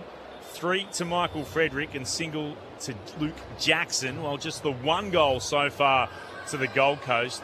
Ben King, the only player to have kicked one so far. He has 1 goal too, Ben King, at this point in time. So what was a 26-point lead to the Dockers at quarter time is a 20-point lead to the Dockers at half time. In the other game, North Melbourne by 14 points over Essendon, 10-19-79. The Bombers 9-11-65. Again, if you want to send us a text, as always, we'd love to hear from you wherever you happen to be around the place. 0437 774 774. Phil, Deb, Scotty and Pop are listening from Prince Regent River in the Kimberley. Loving your work, fellas. Ladies, if Jackson's a unicorn, what does that make Murphy Reed? Smaller unicorn. Small unicorn. we'll have to ponder that for just a moment. A Shetland unicorn? A Shetland unicorn. Does that work? I'm not sure. Not sure that's a good thing. Shetland unicorn. Larissa's listening from Dirk Hartog Island out in the bay. Go Dockers, she says. Craig and workmate Stan listening from Murrin Mine Site. Always enjoy the commentary from the ABC team. Big fan of Sports Talk as well. Thanks very much to you, Craig, and to Stan. And just a couple of other texts continuing to roll through. As always, good to hear from you. I'm not even going to pronounce this, Robert and Laurie, because I know I'll get it wrong. But normally from Bigton, they're listening from a town in North Wales. And I would, yeah, it starts with an L. Let's put it that way. 9 in the morning, says Robert and Laurie. Go Freo, and a big hi to Shane. Good on you for getting in touch with us wherever you happen to be. 0437 774 774. Len and is it Siobhan driving back from Perth to Rockingham, Queensland. They're 80 k's from Coolgardie. They're listening while driving. Their sons and grandsons are in block 334. G'day, sons and grandson. Let's go Freo, they say. In the meantime, let's get our thoughts of our experts. On ABC Sport today for Fremantle and the Gold Coast, Brownlow medalist Shane Woden and former All-Australian and AFLW Dockers captain Cara Antonio. Thanks, Clint. I thought Gold Coast, well, they won the quarter, and I thought they changed gears a little bit. They're, plus 9 at ground ball, plus 10 clearance, plus 14 at the contest. So I felt like they got on top in those areas, but they only had generated the 7 inside 50, so they couldn't get a territory from the stuff they were doing, and I thought they defended D50 pretty well, but they just couldn't. They're not effective when they went forward and couldn't score. So both defences were holding up pretty well that quarter, and felt like it was playing between the arcs. I think Freo only had the 15 inside 50s as well, and they were ineffective too when they were going forward. Yeah, the trying conditions, ground slippery, balls hard to grab right now. It's a cake of soap, but it's just a arm wrestle off the top of a quarter, really, Cara, and both teams really ineffective. Yeah, it was a bit of a nothing quarter, wasn't it? Not very exciting, not many things happening. The 1-goal-3 to Gold Coast and only the 3 behinds to Fremantle. I thought I suppose the mids and the defenders from Gold Coast stood up really, really well. They were, peppered at times and dominated uncontested possession ground balls, as you've mentioned. Had 8 intercept possessions in their back half of the ground, but you're right, just couldn't really connect. And that next layer of runners and then hitting up a forward, obviously Ben King hit the scoreboard, but they don't look dangerous, or they don't look like they're going to score when they get the ball in the forward half of their ground. And on the flip side, I suppose Fremantle just had really great connection in that first quarter, but just lacked a bit of speed on ball, and the runners, and as I said, the Gold Coast defenders I thought stood up really, really well, led by Sam Collins, and Mac Andrew had a really great quarter. The interesting one for me, Sean Darcy still without a touch for the game, only the 11 hit outs, and he's played 27 minutes of game time. So you just saw him there, ball went to him in that last little bit, just cooked.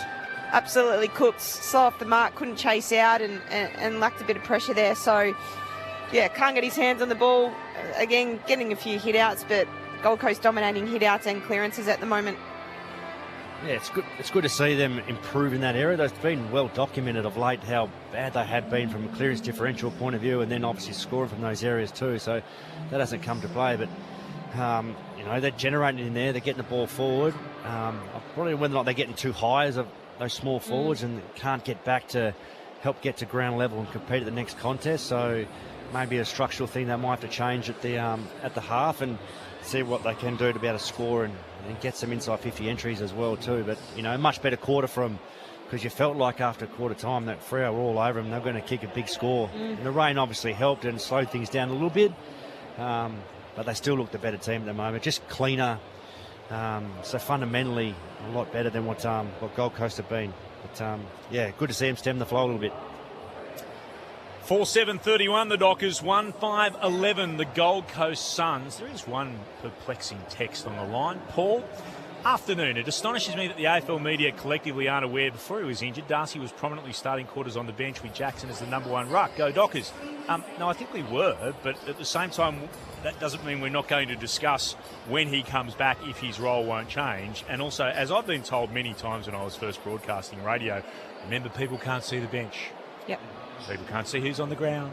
You need to tell them, because if they're listening, they want to know. So, Paul, we're aware of it, but if I don't tell you what's going on, then people just go, well, what is going on? So we will continue to say, just because I think it's interesting when they return, what role are they playing? And I did find it fascinating, the decision to throw Darcy forward, and Voss was the player who elected to come off. And if you have a look right now, as they ended that quarter, it was Tracy who was the player who has been given a rest. And I guess that's that point now where you've got the likes of Jackson and Voss and Amos and Tracy and Darcy, who you can throw forward, who they have out there for how long. I reckon it's a real string to the Dockers' bow if they can get all that working. It certainly seems to be working for me. So, Paul, I might have completely misread your text, but if that's what you're on about, we'll tell you what's going on, because, I think it's important to tell people what's going on, particularly for people who can't see the game, like the Morrison family listening in from Tuscany in Italy. G'day to you on 0437 774 774. What a place to be listening from. Also, Greg and Kathy from a Croatian island, 32 degrees, not a cloud in the sky. Go Freo. Ashton George is in Rome. It's 10:15 over there. Thanks for the commentary. Thanks for listening in, Ashton. And a couple of other correspondents. Let us know your name. Go Freo, and I love Brucey, says our correspondent. 4 a.m. in upstate New York. Well, if you're listening to the game at 4 a.m, I do admire your passion for those in the purple. If you've got passion for those in the red today, the Gold Coast Suns, they're not out of this yet as they try to turn around what has been a 4-game losing streak. The Dockers looking to make it 14 games on the bounce. Still plenty to come here in the West, wherever you happen to be. In terms of Fremantle being held goalless in quarters, in 2026, round 1, quarter 4 against Geelong, they were held goalless, I'm told. So not often that a side is able to stop them from kicking a goal this year. That's what Gold Coast were able to do. The Dockers adding just 3 behind to their score in that term. We'll have all the stats for you very shortly and continue what should be an intriguing second half from here at Perth Stadium. The rain arrived for about 2 or 3 minutes. It's gone away again. There's blue skies above us. It's been quite a fascinating little day of weather, as has the footy been. Wherever you're listening on ABC Radio, News Radio and Sport Digital, we'll pause on ABC Sport and take the latest from the ABC Newsroom.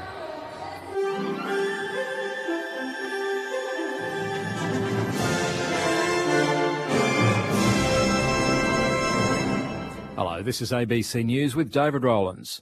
Tensions are flaring as desperation grows in Venezuela's northern state of La Guaira as rescuers and families search for earthquake survivors, with the death toll already exceeding 1,400. Larry Buttrose has the latest. Families have reported nearly 70,000 people missing 3 days after the twin massive quakes devastated the South American nation. People looking for loved ones and neighbours have used machinery, shovels, ropes and their bare hands atop mounds of toppled concrete throughout La Guaira, one of the hardest hit states. They've been joined by a growing number of international rescue teams, offering a small glint of hope to anguished families. Tensions have risen over what Venezuelans see as an inadequate response by the government, with soldiers, firefighters and police evidently underprepared to respond to the scope of the tragedy. Attempts to broker a peace deal between the US and Iran are in jeopardy after the two sides traded strikes following an Iranian drone attack on a Panama-flagged oil tanker in the Strait of Hormuz. More from the BBC's John Donnison.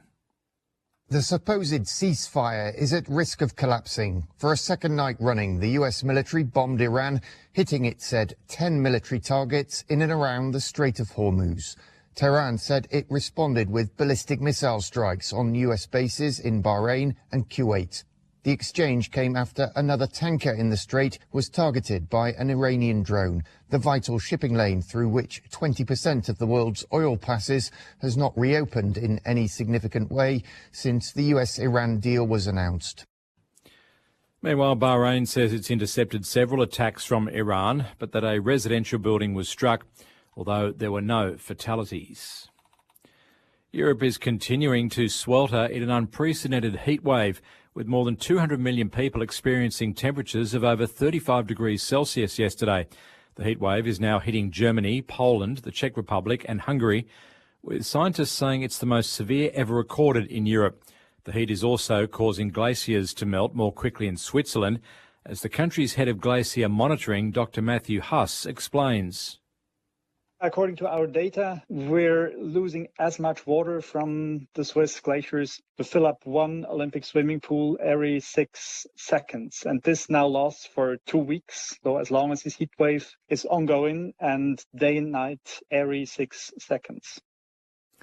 Back home, and Treasury is forecasting headline inflation will peak at 4.25% in the middle of this year, revising down its earlier estimate. In the May budget, Treasury forecast inflation would hit 5%, with the conflict in the Middle East sending global oil prices soaring. However, Treasurer Jim Chalmers has told the ABC's Insiders program that the forecast has since been revised down. The budget forecast for inflation around the middle of the year, as you rightly point out, was for 5% headline inflation. We are making more progress than that, getting inflation down, and so we now expect inflation around the middle of the year to be more like 4.25% rather than 5%. A state memorial service will be held for the late Professor Richard Scolyer next month at the Sydney Opera House.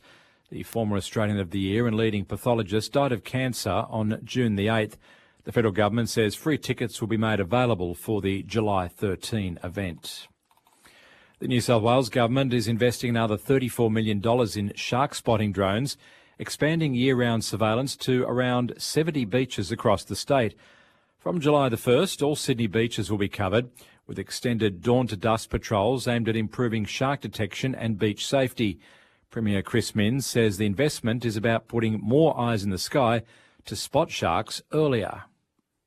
Now, I should warn beachgoers that this will likely mean that there are more shark alarms, not less shark alarms, as a result of these drones in New South Wales beaches. That doesn't mean there's more sharks in the water.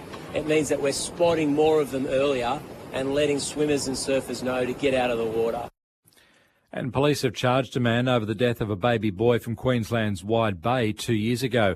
Officers allege the infant was taken to hospital in Bundaberg, then airlifted to the Queensland Children's Hospital in Brisbane on February 27, 2024.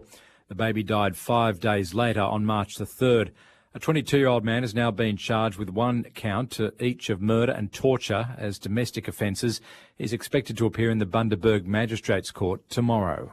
The biggest stars in the women's game Harmanpreet Kaur launches this all the way for 6. are lighting up your winter nights. Down the track comes Mooney. Cover drives to the boundary. As ABC Sport brings you the ICC Women's T20 World Cup. Big 6 from Phoebe Litchfield. And it's not just a win, it's a statement by Australia. Every game live and uninterrupted on ABC Listen. Just look for the cricket button. This is the 2026 AFL Premiership season with ABC Sport. Forward in long, has a couple of options. The deepest of them is Ben King. Beautiful kick inside 50.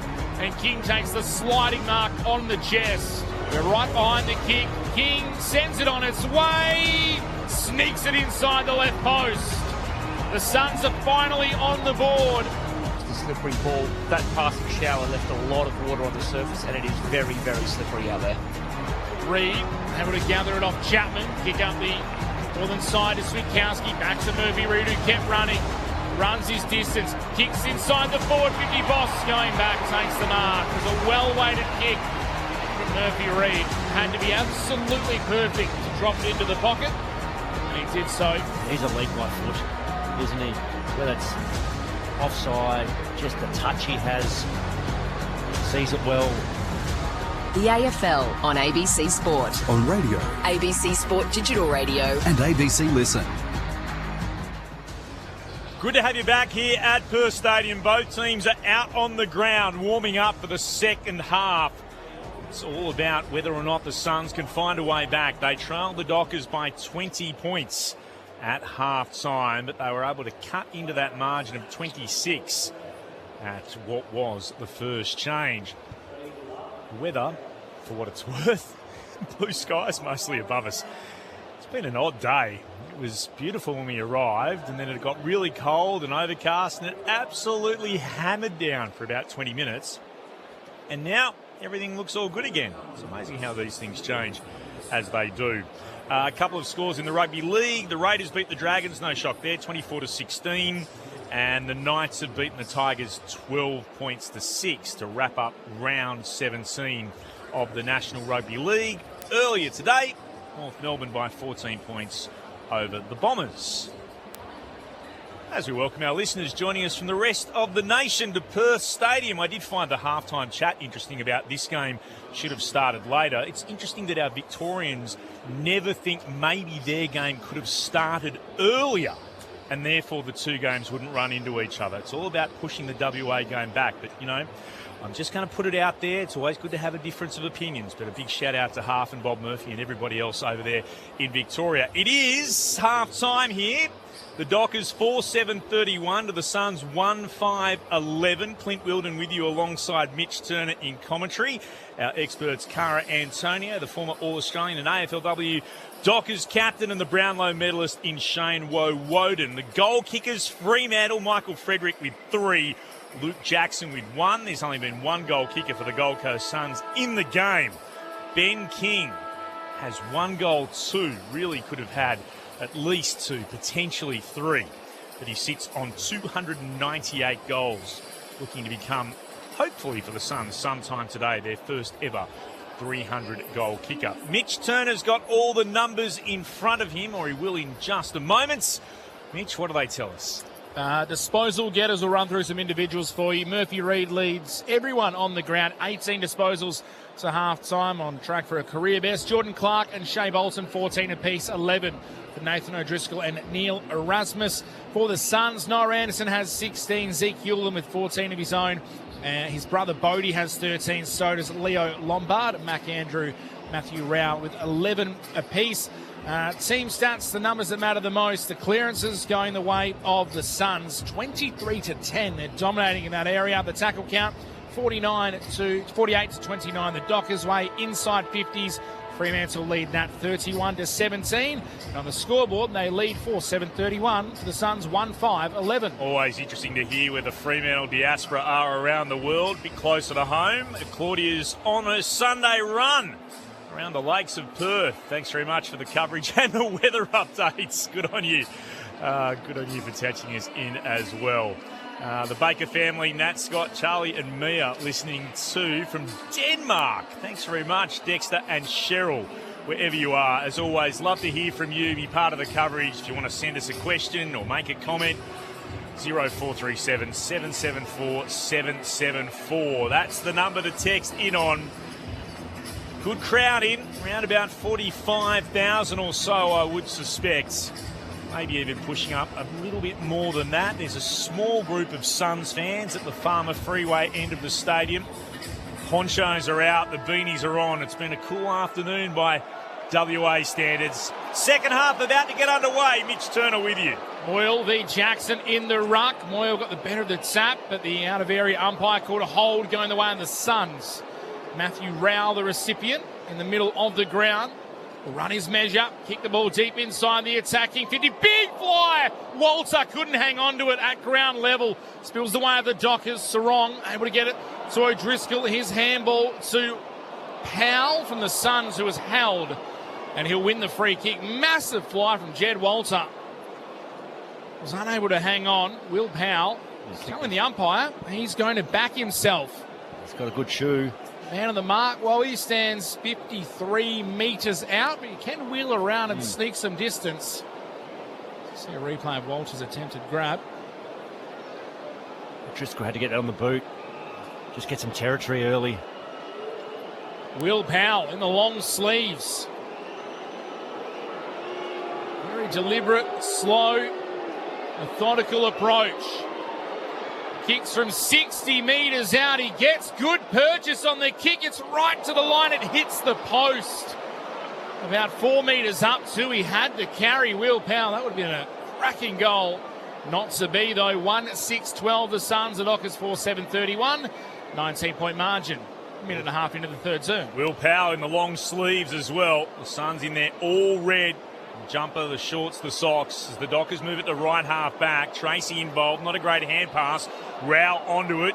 Tackle, got a hand pass back to Petrarca. Might have been pulled out of it by Brayshaw. Umpire says play on. Murray dives on the football up against Tracy. He goes a second time, gets a hand pass forward. Well done. Anderson, hand pass over his shoulder. Look away. Only found Chapman of the Dockers. Here's Young streaming forward. Hand pass to Switkowski. Hand pass to Brayshaw. Couldn't take it first time. Had the ability to pick it up off the deck. Floats a hand pass over the top to Erasmus. Steps inboard away from Andrew. They're at right half forward, the Dockers. To Switkowski by hand. To Chapman in the centre square. Pops it inside forward 50. Jackson marks. Right in front of goal and 48 metres out. Just patient build up there. Controlled the ball really, really well. Came back inside. Quiet second quarter, Jackson.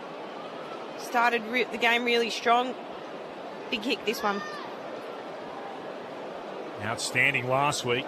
28 disposals, 25 hitouts, 3 goals. Has 1 goal already today. He'll start in the centre square. Just shy of the top of the 50-metre arc. He sets the goal. He kicks a major. He's got 2. Flexes the right bicep as well. And then puts up the imaginary binoculars to a couple of teammates. Just saying, needed to watch that one go through. Luke Jackson's got a couple. Fremantle have got their 5th.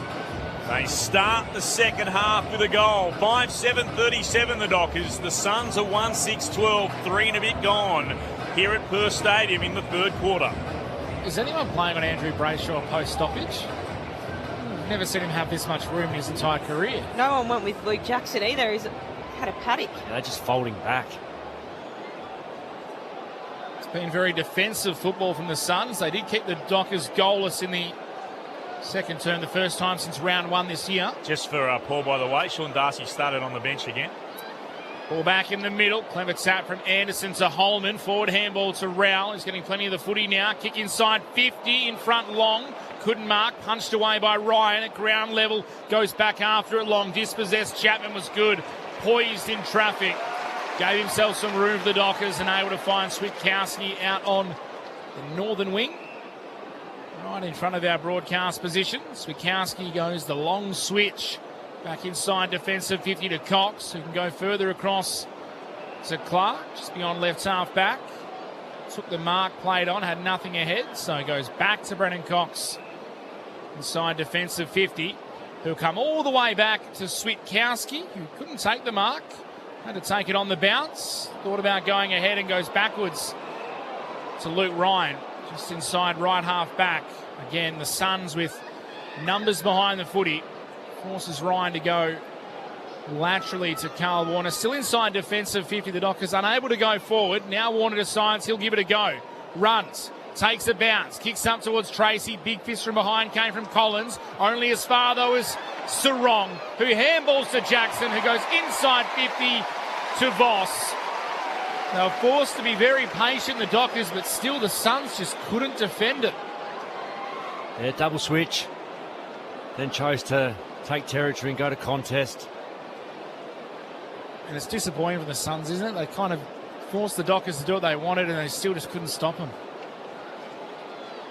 Yeah, couldn't defend ground ball at all. Just had a paddock to come inside 50 with. Patrick Voss directly in front.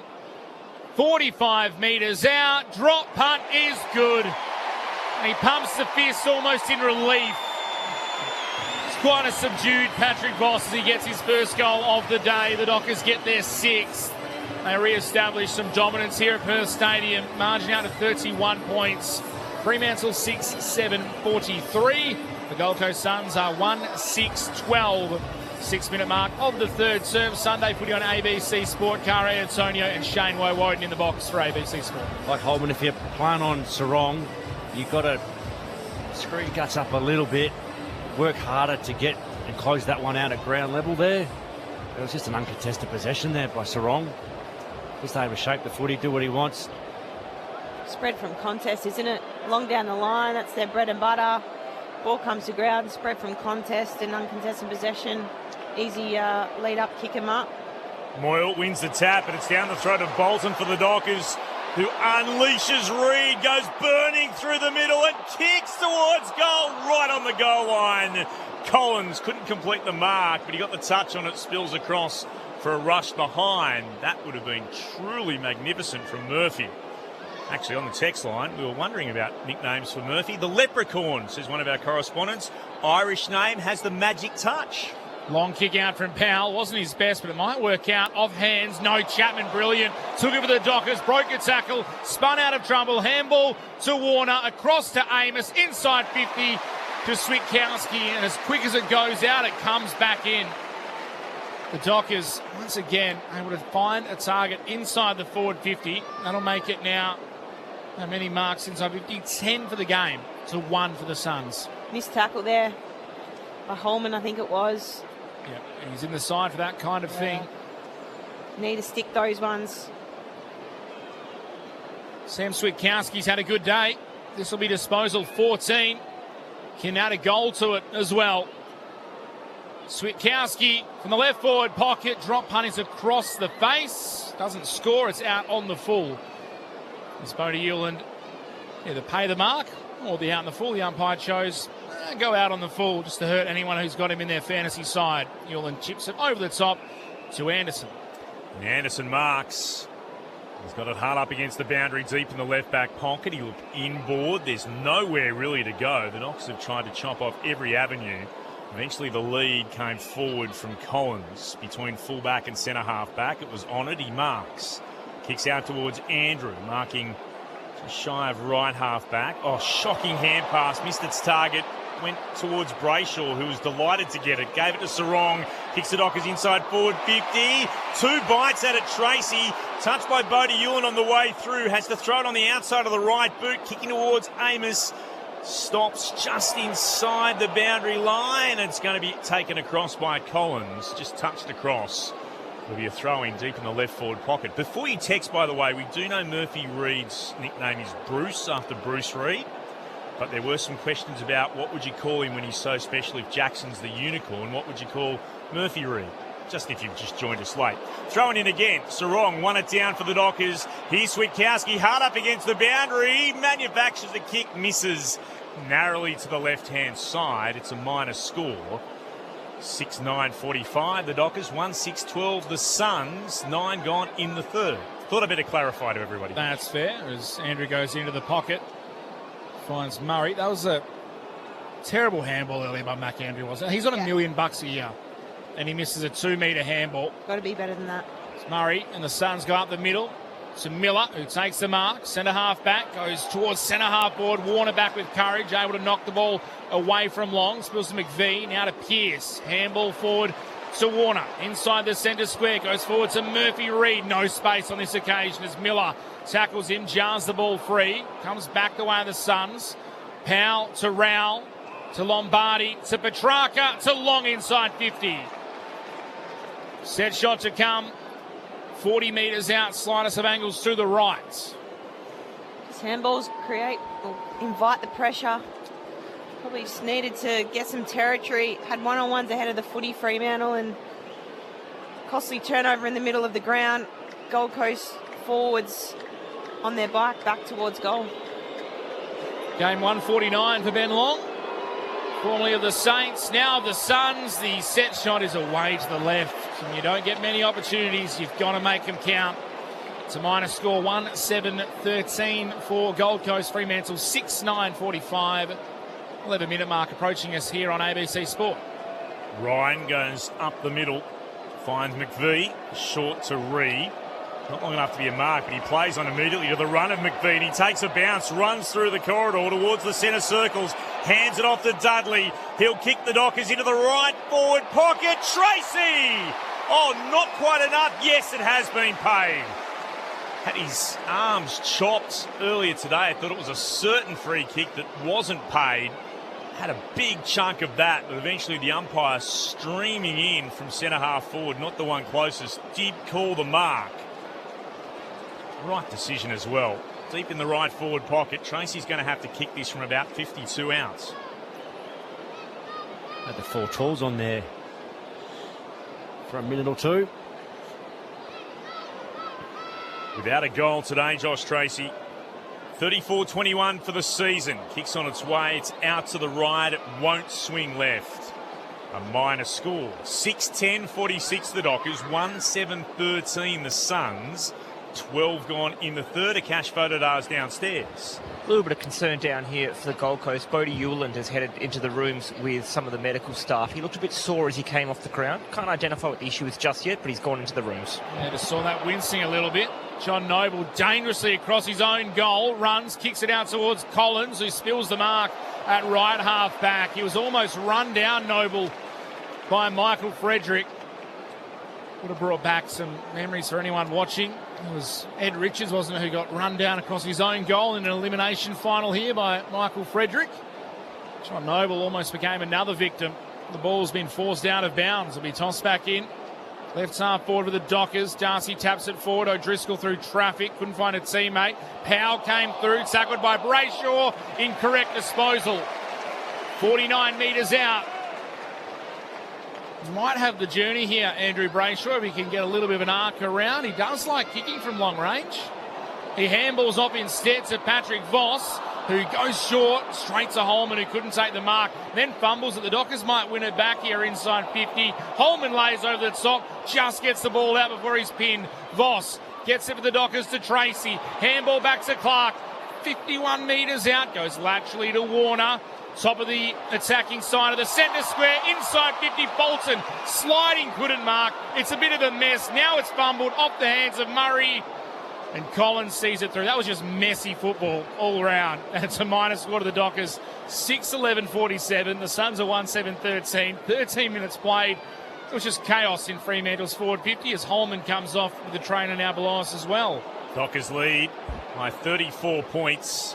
The Suns work it beyond defensive 50. Punch came down from Warner in the direction of Sarong. He's able to gather just shy of left half forward for Fremantle. Hands it off to O'Driscoll. Goes looking to Amos Con, working out underneath the football. Trying to sock it forward was Murphy Reid. That was World Cup style. Knocked away by Andrew in the goal square. Players pile on top of the footy. It's been held in. Deep into attack for the Dockers at their full forward. Ball up the call. Darcy arrives late. We've got the more telling tap down against Witts. Came there to Brayshaw, who snaps but misses. It wasn't far away, just to the left of the left-hand goalpost.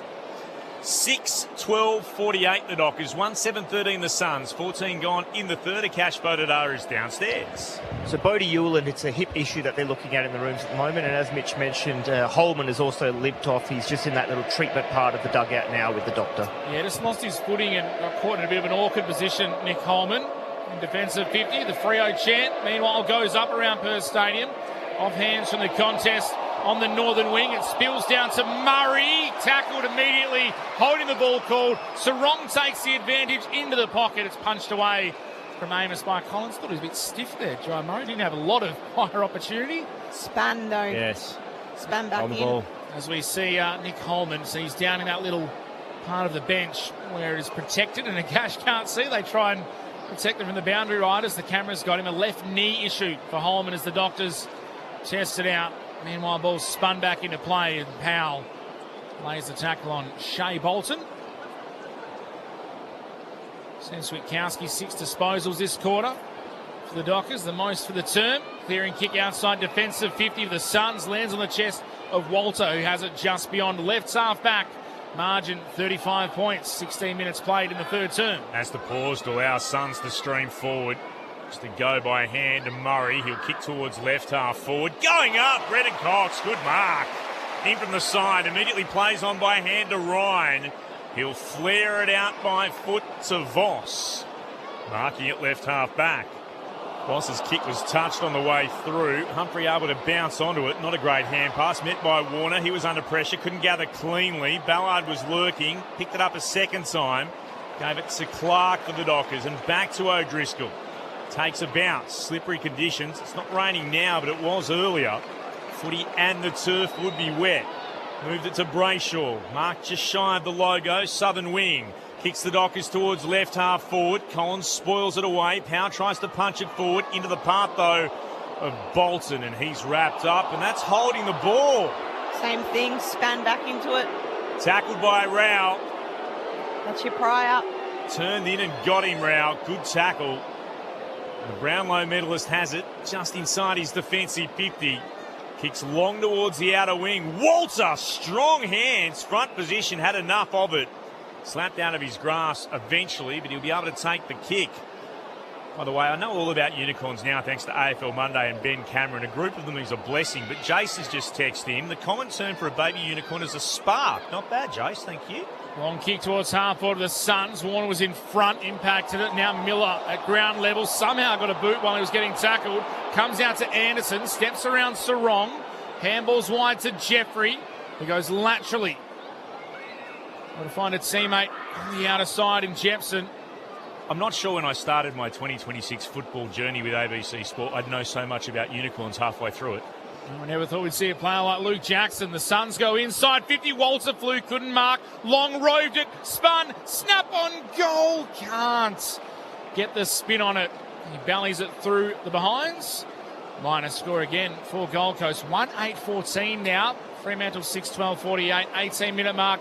Margin 34 points. And of course, for all your Unicorn updates, AFL Monday. You can find it where you get your podcast. Kick beyond defensive 50 by the Dockers. Oh, Andrew went up very high and he's got the free kick here. Interesting. Against Erasmus. Marking infringement again against the Docker. So Mac Andrew can put it back from whence it came. Inside forward 50 for the Suns. Flying Walter! Oh, I thought he had enough of it not to be. He didn't get the first touch in the pack, according to the umpire, immediately signalling that it was touched. He was about fifth in the line of betting. Ball up the call. Deep in the Suns forward 50. Witt's got it down. Humphrey's kick was smothered. Spilled back in the direction of Brayshaw. Still there to be won. Lombard worked it out to Jeffrey to Rowell. Chance to go back again. Powell dropped it. Tried to get a hand pass away to no one in particular. Adenshaw was able to swoop it up. Got it to Murray, then to Andrew by hand to Noble. Goes back to the attacking edge of the centre square. Bodie Ewan got tackled. Just got the hand pass backwards. They've gone all the way back to the centre circle to Ballard, and that's a dangerous kick. Looking towards Jepson. Instead, one down by O'Driscoll for the Dockers. Hands it off to Brayshaw. Kicks over the top. Inside forward 50. Frederick marks. In the blink of the eye, the Dockers go from half-back inside their attacking 50. It was an oh-so-dangerous kick by the Suns, and Michael Frederick can go back and try and kick his fourth from deep in the left forward pocket. Great team defence there from the Dockers. Forced them back, didn't they? They did. And they just go charge over the hill. Michael Frederick kicked 3 goals in the opening term, looking for a career high equaling fourth. He steers it through. 4 for Freddie. 7 for Freo. 7-12-50 for the Dockers. Gold Coast stuck. 1-8-14. It's a game-high lead of 40 points for the home side as we hit time on in the third term. On ABC Radio, News Radio, Sport Digital and streaming on ABC Listen. Your experts today on Sunday Footy on ABC Sport, Cara Antonio and Shane Woden. Yeah, it's well done by Driscoll. Just to read the cues, interrupt the play. And what was important, he was just clean at ground level to be able to script that one up and give it to Brayshaw. And great touch by Brayshaw into Frederick going inside 50. The cash photo downstairs. As you saw, Bodie Ewan back on the ground, and so is Bailey Holman as well. So a clean bill of health for the Suns. Good news for Gold Coast as we tie up again in the middle. Boyle and Sean Darcy, they wrap up. Darcy got a hand to it. Rowell, the first one there, knocked away though by Switkowski, who takes possession, kicks towards half forward. Nice mark by Joel Jeffrey. Centre half back, goes short for the Suns to Took Miller. Just beyond the paint of 50. Goldcoast trying to get some numbers forward now. Miller pleading for a lead, gets a short one from Zeke Hewland. Not gaining a lot of territory. Hewland has it still at centre half back. Goes into the middle of the ground. Dangerous kick to his brother Bodie, who's just strong enough to take the mark under pressure from Bolton. Man of the mark stands right in the centre circle. Bodie Hewland goes short to Zeke. They're playing kick to kick in the backyard. Zeke Hewland goes short to Rowell. Punched away from him through traffic. Humphrey gathers. Handballs to Miller. 55 out in towards King. Kick was too hot. The Dockers have the numbers at the back. Ryan gathers. Sweeps the handball into the right back pocket. Warner can turn, run and measure the kick short. To Johnson. He goes laterally. Sean Darcy took the mark. Umpire said wasn't 15. Now the Dockers through hands. Ends up with Murphy Reid. Clever handball to Johnson. Runs forward through the centre square. Looping handball to Young was too hot. Zeke Hewland cuts it off and breaks the tackle and hits the target. Finds Moyle on the northern wing. Handball over the top to Lombard. Sons of options everywhere. And this one, Jed Walter can hang on to as he takes the mark 45 out. Has Christian Pataka screaming for the ball. in the tight angle in the pocket. Chooses to ignore him, and Jed Walter is going to have a shot for goal. Needs to go back and settle it down. Poor handball by Johnson. They were out. It's a real loopy forward handball, which just didn't execute it. He's flown it a couple today. Walter hasn't been able to pull them down.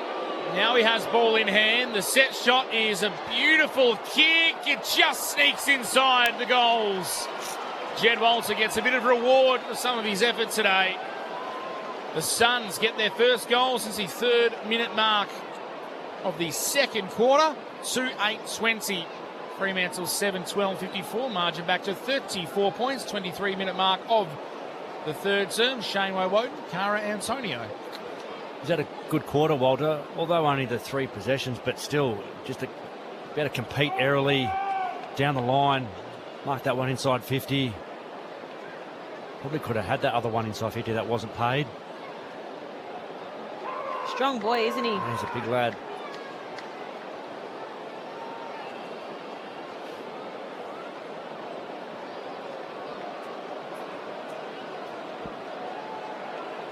Earlier today, North by 14 points over the Bombers. That's pushed Gold Coast out of the 10. Unless they can find a win here at Perth as Jackson gets it out of the middle. Sweeping hand pass to Bolton. Kicks inside forward 50. That's a terrific spoil from the side. Ballard punched away.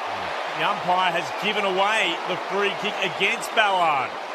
I thought he was able to get to it up against Darcy diving forward. Saw it through the naked eye. Keen to have a look at the replay, but... Which umpire called it, Clint? Wasn't the one 5 metres away? No, not the controlling one. It's by my count, the 9th time the out-of-area umpire has paid a free kick today. So I'm watching Ballard dive forward and spoil the ball away from Darcy, and I can't see anything wrong with that at all on the replay.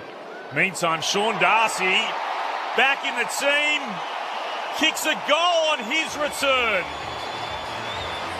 And the big fella is swamped by his teammates. They come from everywhere, as you would expect.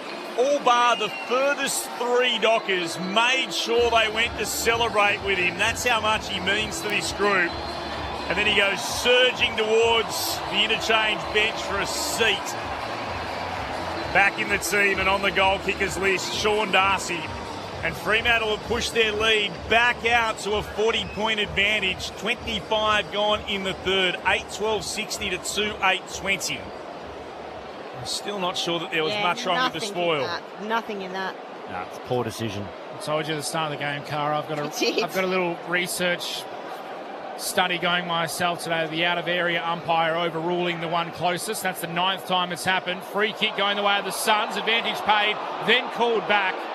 Petrarca went to take off. The umpire said no, and then said yes, and then said no once Petrarca stopped. Complete confusion. They should have had a clean centre clearance. Instead, Moyle has the free kick. Handball to Andrew. Long kick inside 50. Pierce to the spoil. Dockers with the numbers at ground level. Young. Handball to Johnson. Back to Young. Spearing kick straight into the hands of Rao. Catch. Great set of hands. At what would be, I think, deep third. If we had a cricket game here. Matt Rowell, outside 50, kicks towards the hot spot. King flew, couldn't mark. Free kick paid. Miller comes through. It's going the way of the Dockers. He kicked the goal to Miller. Won't matter. It's coming back for a high contact free kick going the way of Carl Warner at the top of his defensive goal square. And he can go wide by foot to Clark, who can go short. Still inside 50 to Andrew Brayshaw. He plays on by hand back to Clark and kicks beyond the right back pocket towards the wing. Spoil came from Andrew, spilled down to Powell. The Suns got taken high. Good effort from Dudley to take anyone high, but that's what he did. It's Powell who's setting the long sleeve, kicks towards Lombard, who steps off his mark immediately, dances around a couple, kicks towards full forward. Alex Pearce is up. Moose, the call from the Dockers captain. And that is quarter time. And I'm not being smart when I say that I reckon Damien Hardwick will need to take a few deep breaths before he faces the media a little bit later today if the Suns don't find a way out of this, because they've been the odd decision once again that has gone against his side. No more so than that free kick to Sean Darcy a short time ago. That's not the reason they're losing, mind you. They are down on the scoreboard by 40 points, but there's still been a few decisions that the Suns coach, I'm sure, will have a few questions for the umpiring department about. 8-12-60 is the Dockers score. 2-8-20 the Suns. It's a 40-point lead to the Fremantle Dockers, and the Suns, for the moment at least, have equalled their lowest score in their history, which is also 20 points against Port Adelaide back in 2017. But the inside 50s and everything else heavily in the Dockers' favour. Again, if you want to get in touch with us, 0437 774 774. We'll hear from our experts very shortly, Cara Antonio and Shane Woden. But wherever you're listening on ABC Radio, News Radio, Sport Digital and streaming on ABC Listen, this is Sunday Footy on ABC Sport. Some chase the story. We'll be interviewing some of Australia's most famous faces. And some are the story. Hello, beautiful people. The piano, the assembly, and race around the world. This is fabulous. I loved it. Great storytelling on ABC iView. This is the 2026 AFL Premiership season with ABC Sport. They're at right half forward, the Dockers, to Switkowski by hand, to Chapman in the centre square, pops it inside forward 50, Jackson marks. Just shy of the top of the 50-metre arc, he sets the goal, he kicks a major, he's got two. Sarong, who handballs to Jackson, who goes inside 50 to Voss. 45 metres out, drop punt is good. He pumps the fist almost in relief. It's quite a subdued Patrick Voss as he gets his first goal of the day. Looking towards Jepson, instead one down by O'Driscoll for the Dockers. Hands it off to Brayshaw, kicks over the top, inside forward 50, Frederick marks. Michael Frederick kicked 3 goals in the opening term, looking for a career high equaling 4th. He steers it through. Handball over the top to Lombard. Suns have options everywhere. And this one, Jed Walter can hang on to. Now he has ball in hand. The set shot is a beautiful kick. It just sneaks inside the goals. That's a terrific spoil from the side. Ballard punched away. The umpire has given away the free kick against Ballard. Meantime, Sean Darcy back in the team. Kicks a goal on his return. The AFL on ABC Sport. On radio. ABC Sport Digital Radio. And ABC Listen. 0437 774 774 if you'd like to get in touch with us on Sunday Footy on ABC Sport. Graham and Carnap says, let the commentator without sin cast the first sledge. Team, the umpire bashing needs to stop. They're human and make mistakes. Graham, I would say this. Our job is to describe what we see. And like players, when they miss a hand pass, when they miss a shot at goal and we say they missed, when the umpires get it wrong, we'll say that too, because that's what we're here to do. Let's get the thoughts of our experts, or we can just say everything's all kumbaya. But I'm not going to do that. Cara Antonio and Shane Woden here on ABC Sports. Yeah, well, the Dockers responded after half-time, came out, made most of their opportunities, I would say, for their 12 inside forward 50s, had 9 scores. So the 4 goals, 5, left a few out there, no doubt. 8 goals, 12 for the game, but on the other side, the flip side, Gold Coast definitely left a few out there. 2 goals, 8 for the game. Only had the 4 scores, so defenders from a Fremantle point of view, I suppose team defence was outstanding that quarter. Were able to pressure, force them back a number of times and then get out the back, off to the races and hit the scoreboard. So I think the big tick for Gold Coast, though, out of the big 3, Jai Amos, Tracy and Voss, only the 1 goal between them, which shows where they're at and how good they are at the moment when you've got people like Frederick pop up and kick 4 and Jackson kick 2. So a lot of positives from Gold Coast in terms of defence, but need to obviously capitalise on their opportunities forward half. Wowie.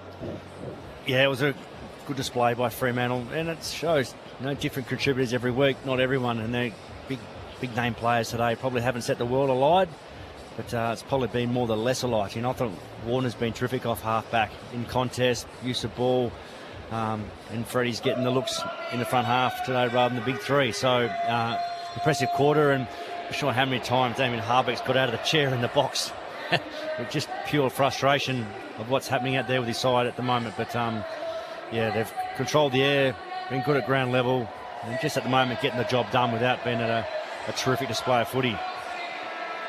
I'd just like to finish off now. And there's that consistency thing across the day. You know, can they finish this game off and put the Suns to the sword? Dockers officially announcing Simon Garlick a couple of weeks ago was with us, was a little bit cagey about their membership numbers on the big screen here. 70,000 members now for the Fremantle Dockers. Good numbers. Genuine powerhouse off-field, becoming a real powerhouse on-field as well. That's a big club. That is a big club. They're a big club. Yeah, they certainly are. 70,000 members. Any of those numbers stand out for you, Mitch? Murphy Reid now to 22 disposals, just continues his run of form in the All-Australian conversation for sure. Jordan Clark, 19, Warner and Brayshaw, 18 apiece. For the Suns, Rowell and Anderson, the usual suspects. They've got 20 apiece, Mac Andrew and Zeke Hewlin with 17 each. Clearance count still going the way of the Suns comfortably, 28-16. The inside 50s, though, the Dockers lead that 43-28. The main score, Fremantle by 40 points. Jeff's with us from Indonesia, wondering where the Suns' mojo went. Fair question. It's not here at the moment. What have they got in this final term? And they get the clearance through Anderson, unleashes Petrarca, kicks towards full forward. Brennan Cox won it down in front of King. Humphrey tries to gather, eventually does on the second occasion, but the hand pass went awry. Went to Frederick, gave it to Clark. Brennan Cox, the kick didn't go far at all. Noble was able to chop it off. Gathers, sends it back towards goal. There is Alex Pearce in the goal square. And he takes the mark and then will steer it into Warner, who marks hard up against the boundary line at left full back. 8-12-60 the Dockers, 2-8-20 the Suns. Warner beyond defensive 50, opening minute of the last. Going up, Bodie Ewan got a fist to it. Spill down to Switkowski though. His hand pass was in the direction of Young. Petrarca got in the way. Got tackled by Young. Got a hand pass away to Miller. Did really well. Goes back to Bodie Ewan on the wing. Hand pass to Petrarca. Stabs it inboard. Had too much on the kick for Adensall. Spilled out the back. McVie was onto it for the Dockers. Gave it to Jackson. Then to Murphy Reid. Beautiful hand pass back to Jackson. From the centre square. Inside 450. Brayshaw. 45-degree angle to the right. He marks 45 from goal. Right idea from Petrarca to come back inside. Just didn't execute the kick. And as we've seen all day, turnover game, Fremantle just punish you the other way. Andrew Brayshaw, just 4 goals for the season so far. Kicks on its way towards the Farmer Freeway and it goes through. Frederick goes to celebrate with him and he looks almost relieved as he would a static. Puts his name on the list of those in purple with goals today. Fremantle 9-12-66. The Suns 2-8-20. Their lead is now a game-high 46 points. 2 minutes gone in the final term. Clint Wilden with you, alongside Mitch Turner, our experts, Cara Antonio and Shane Woden. Took 3 seconds of ball watching by Noah Anderson on the half-back flank there. He was side by side with Brayshaw and then just gapped him, put the foot down and decided to say, come with me. Just wasn't able to go with him. There was a bit of vision highlighted across a few platforms during the week of the Suns' lack of defensive running, including Tuke Miller, who's been one of the better ones at it this year, just refusing to run defensively, and it was on display there. From the restart, Sarong tried to break through a tackle, was dispossessed, holding the ball. Anderson takes the advantage, kicks inside 50. Ryan gathers for the Dockers, though, through hands. Brayshaw to Clark, kick up the northern wing. Andrew was able to worry Tracy out of it, allowed Zeke Hewlin to come in. Got it to Anderson, back by hand to Hewlin. Now to Mac Andrew. Spins around and kicks long towards half forward. Pearce in position 1A, did the body work and allowed Ryan to take the intercept mark for the Dockers.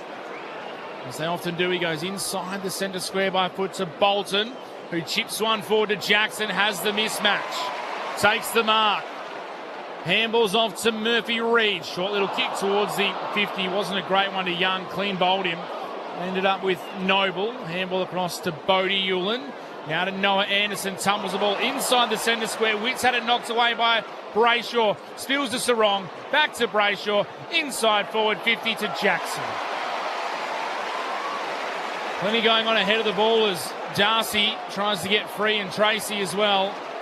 And in the end, he goes short Jackson to Bolton, who's on a slightly worse angle, but he's probably about 10 metres closer in the right forward pocket. Great press by Brayshaw in the centre square to interrupt that play, come forward. Got the ball in chaos again. Fair bit going on between Ballard and Voss behind the goals at the moment. Going toe-to-toe, Shea Bolton starts outside the boundary. Will go with the drop punt. It's across the face. Young flies. Couldn't mark Soto over the top. Flying was Tracy. Hit the deck hard. It spills out the way of the Suns. Andrews clearing kick towards Walter. Was punched away by Clark over the boundary line. Big contest. It'll be tossed back in. Big thanks to Richard, who says, AFL commentators, absolutely, you should call it as you see it, whatever the umpires are doing. It is part of the game. I enjoy listening to your commentary on what's happening with the umpires on the ground. Cheers, Richard. Appreciate you getting in touch with us as always here on ABC Sport. This is Witts winning it down for the Suns. Out after it is Miller. Couldn't quite gather. Murphy Reid was on his back. It bounced onto his chest and then tumbled across the boundary line for a throw-in right beneath our broadcast position. It's a great call by Richard on the text line. I couldn't agree more. The job is to describe what we can see in front of us. Appreciate you getting in touch with us, Richard. Ball thrown back in. One down there by Witts of the Suns. Came out towards Anderson. He's able to work it on again. Anderson will kick towards Miller. Miller under real pressure from Reid, and Reid shoved him over the boundary line. He's an absolute cult hero here. There's plenty of them in purple. He's got the bandana on, and he just decides to then walk down the interchange gates, sit down for a little rest. Ball to be spun back in, just forward of the wing. 5 minutes gone in the fourth. Dockers by 46 points. Now there's a holding decision here, and it's gone the way of Fremantle. It's gone to Darcy against Witts, and he plays on by hand to Brayshaw. Kicks towards left half forward. Collins got in front, gathered the footing. Send it back down the wing. Holman did well, leaping up, looked to punch it forward. It ricocheted off the legs of Walter. He just keeps it in play. Bursts away from Brayshaw. Kicks inside forward 50. Can't find a teammate. Judd McVie marks in front of Petrarca between fullback and centre halfback. McVie goes backwards towards Ryan, still inside defensive 50, just the top of his own goal square. Goes into the right back pocket to Brennan Cox. Takes the ball, kicks it down the southern side. Johnson in front, couple of grabs, couldn't reel it in under pressure from Noble. Goes out of bounds. If you read up to 24 touches, Noah Anderson, he's up to 25. Brayshaw 22. Clearance count still heavily in favour of the Suns. Ball spun back in. Darcy in front of Witts. Tapped it down to Johnson. Rode the tackle. Handball outside to Bolton. Runs along the boundary line on the southern side. Kicks up towards Tracy, who knocks it to his advantage.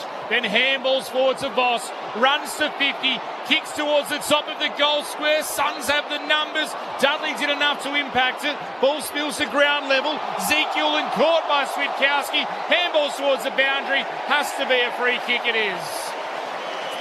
Insufficient intent. Dudley the closest. He'll take the free kick. And then the argument was from the Dockers, will he be handballed it? It's insufficient intent. If he didn't, it's incorrect disposal. Isaiah Dudley will snap it from the left forward pocket. It's always shallow.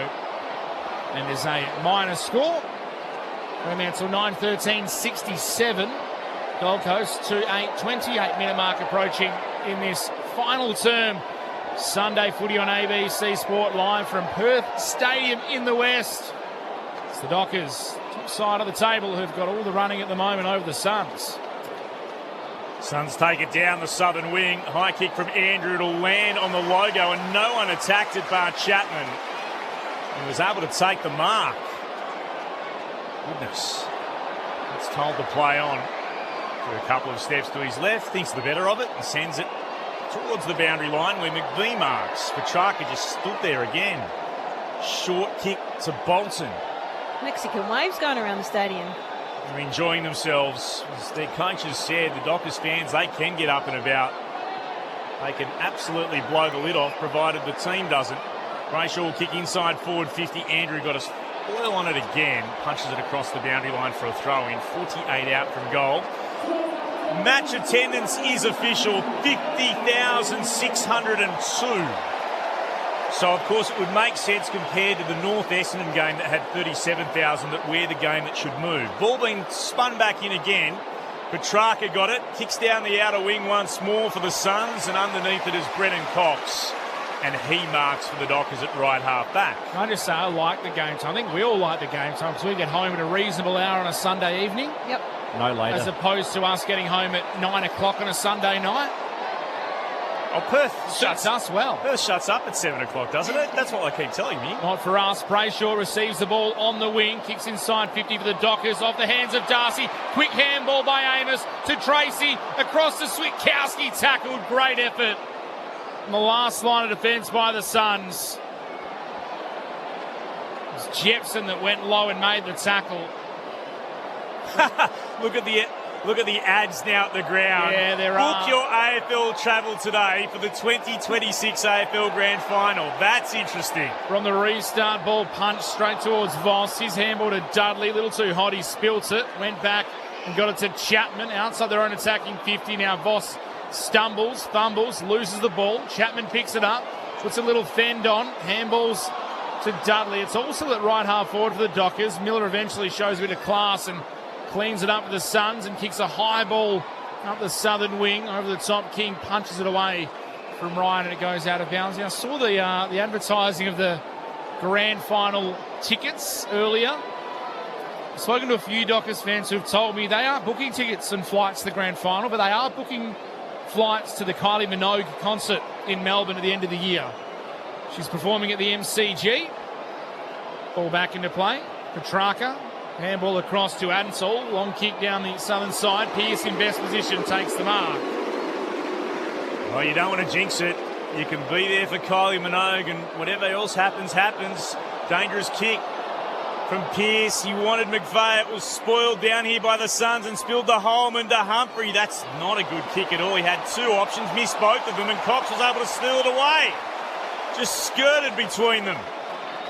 Brendan Cox. Oh, Warner slipped over. Just got the hand pass before he was tackled by Walter. Back to McPhee again. Now towards Luke Ryan, and he'll find Brayshaw, who marks. Just inside his defensive 50, right back pocket. Out to Bolton. He's got space in front of him. He took a bounce, runs towards the southern wing. Kicks towards right half forward, 2-on-2 battle. Jeffrey flew out the back, scooped up by Voss, straight into Andrew, tackled him, got the hand pass out. O'Driscoll, hand pass inboard again, Dudley, right forward pocket, snaps for the Dockers. Not enough, just across the face, and then rushed through by Bodie Hewland. A minor score, 9-14-68. That's the Dockers. The Suns still stuck on their equal lowest ever score. 2-8-20, 12 gone in the last. Ezekiel has the ball now. Kicks inside the corridor to Miller. Goes back to Bodie Hewland. So John Noble's only had 12 touches for 136 metres game with no Rioli out there. Wonder how many games they've won, the Suns, when John Noble's been restricted, one of their prime ball movers. He has the ball in hand now as they work it down. The southern side takes the mark, wheels inboard, kicks it long inside the forward 50. King position 1A, couldn't mark. At ground level, well rode by Long. Snaps around the body from 45. Big pack forms in the goal square. Jackson there to get a fist on it. Dockers have the numbers. The crowd appreciate that. It is a rush behind. 2-9-21 Gold Coast now. 9-14-68 the Dockers. 47-point margin again. 13 minutes gone in the last term. So they have moved past their lowest ever score, Gold Coast, for whatever that is worth in the big picture. They're going to be well beaten today. They'll lose 5 straight games. Kick beyond defensive 50 by the Dockers. Bolton was spoiled in the marking contest illegally. And he'll get the free kick. They'll have it at left half back for Freo. Glances across half back and spots Chapman. That's where the kick goes, and he marks just back inside his defensive 50. Stepped off his line, so he's told to move on here, Chapman, for Fremantle. Sends it towards the northern wing. Andrew works Tracy underneath the football. Out the back, Lombard had it.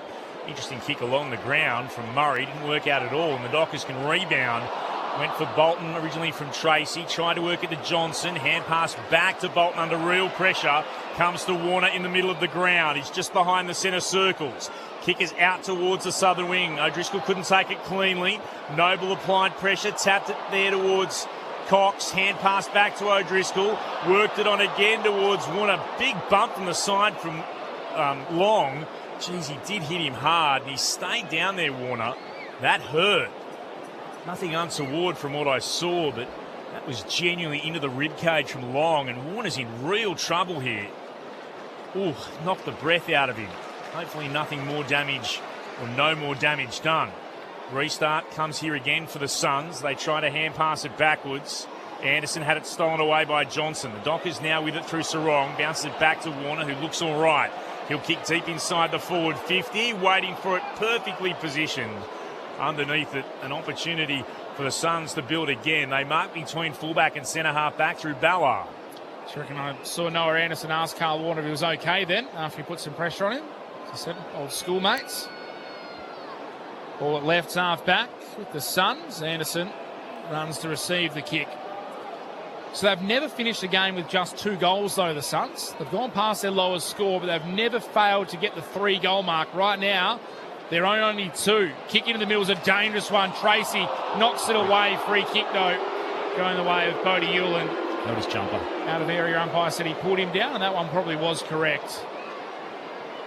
Bodie Hewland will take the free kick back to Noah Anderson, who's run to the other side of him now. Kicks forward of the northern wing to Zeke Hewland. Disposal 22 for him. Wheels onto that left foot. Kicks it inside the forward 50. Looking for a big marking target in Moyle. Couldn't take it. It spills to ground level. Petrarca around the body. Won't make the distance. It's spilt over the line by Cox and through for a minor score. 2-10-22 Gold Coast. 9-14-68 Fremantle. 16-minute mark of the final term approaching on ABC Sport. Brendan Cox goes back to Luke Ryan, who had the kick-in duties in the first place. He marks in his defensive goal scorer, and he's happy to just stand there. No one goes towards him, soaks up a few more seconds, and now kicks in the direction of McVie. Couldn't mark against King, spills down to Noble, kicks back inside forward 50 and hits Petrarca on the chest. He'll go back, Christian Petrarca. They just haven't looked like scoring tonight, have they? No, really struggled. And he'll try to kick just the 3rd goal for the Suns in this match. Played mostly forward for the game, but started in the centre bounce at the start of this last quarter. Petrarca. Been very quiet tonight as well. It's the ground on which he won the Norm Smith medal back in 21. Much happier memories than what he'll take away from Perth today. Christian Petrarca puts boots a ball from 40 outs. He has missed. Oh dear. 2-11-23. It is still the Suns' 2nd lowest score in their history, and as Mitch said, still the only time they've kicked 2 goals in a game thus far. Chapman's kick in, punched away from Darcy by Bodie Hewland. Jepson becomes tackler on Frederick Lamabola. I mean, we can be honest, they've looked terrible today, Gold Coast. They don't look like a top 10 side, and that's where they'll find themselves. All tossed up in the air. Darcy down to Murphy Reid, to Johnson, to Erasmus. Handball backwards to Clark at left half back. Back to Erasmus. Dangerously across his own 50, but a really good kick to O'Driscoll. He wants to go back through the middle. Erasmus continued his run. O'Driscoll got it there on the bounce. Erasmus gathered. Handball to Sarong. Back to Erasmus. Doing a mountain of work out. There's Neil Erasmus, who kicks it up towards half forward. Luke Ryan takes the mark. Wanted to go inboard to Dudley. It was cut off inside instead. Luke Ryan kicks it inboard to Patrick Voss on the lead. Let's make an argument there was a protected area then. So he went to go laterally to Dudley, and the reason he couldn't was because the Suns player ran past, which is actually why the rule's in place more than anything. Well, you've seen that called more than not this season, so an interesting one. Yeah. He didn't have a lot of time. Well, his opponent went the other side as well, smart, but still. A lot of time to get out of the way, did he? Patrick Voss has 1 goal this afternoon. Stuttering approach from 45 metres out. He liked it as soon as he hit it. One finger to the sky and to the fans. 2 goals for Patrick Voss. The light show goes off. Now he raises the 2 arms to the sky. He's happy. He's smiling. So are the fans. 10-14-74 Fremantle.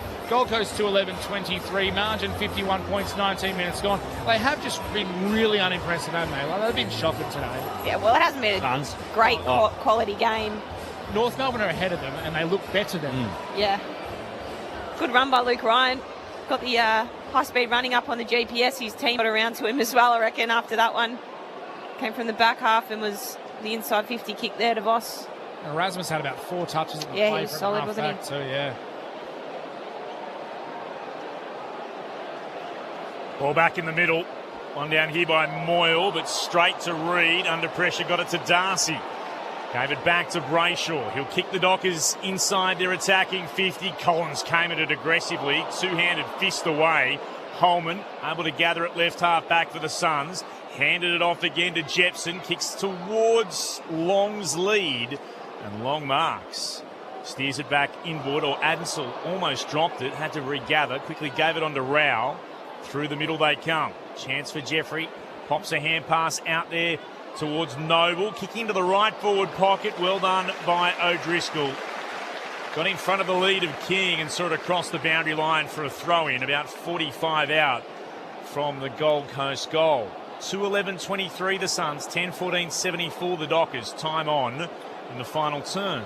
So we've had over 100 minutes of football. The Suns have kicked 2 goals. Ball spun back in. Moyle tapped it to the front. Rao. Handball towards Adensol. Went without it. Went back in though. Handball to Lombard, who was caught in a tackle. Umpire will ball it up. It's the side that last year these two teams met, and it was the Suns that knocked the Dockers out of the finals. Today they look a shell of that side. As Moyle punches it out into space. Anderson gathers. Handball to Noble. Kick inside 50. Chopped off by O'Driscoll, who tapped it towards Erasmus. Handball shared with Brayshaw. Now Erasmus can go out towards Johnson on the southern wing. Taps it forward. One-on-one race up against Jepson. Johnson won it. Tapped it towards Dudley. Chopped off by Jeffrey. Now Jepson goes back in. Locks up with Dudley, and they'll lock it up on the southern side. The running power of Neil Erasmus is quite impressive, isn't it? He runs just as hard in the fourth quarter as he does in the first. Darcy punches the ball forward. On the restart, it goes out of bounds in between wing and half forward on that outer side. 51-point margin, 50,000 in the house. Sunday footy on ABC Sport. Clint Wheeldon. Ball back into play again. A whistle on the play, and again it's the non-controlling umpire who's made the call. And again it's Brett Roseberry, who I think has made all bar 2 of them. Free kick spotted for Reid.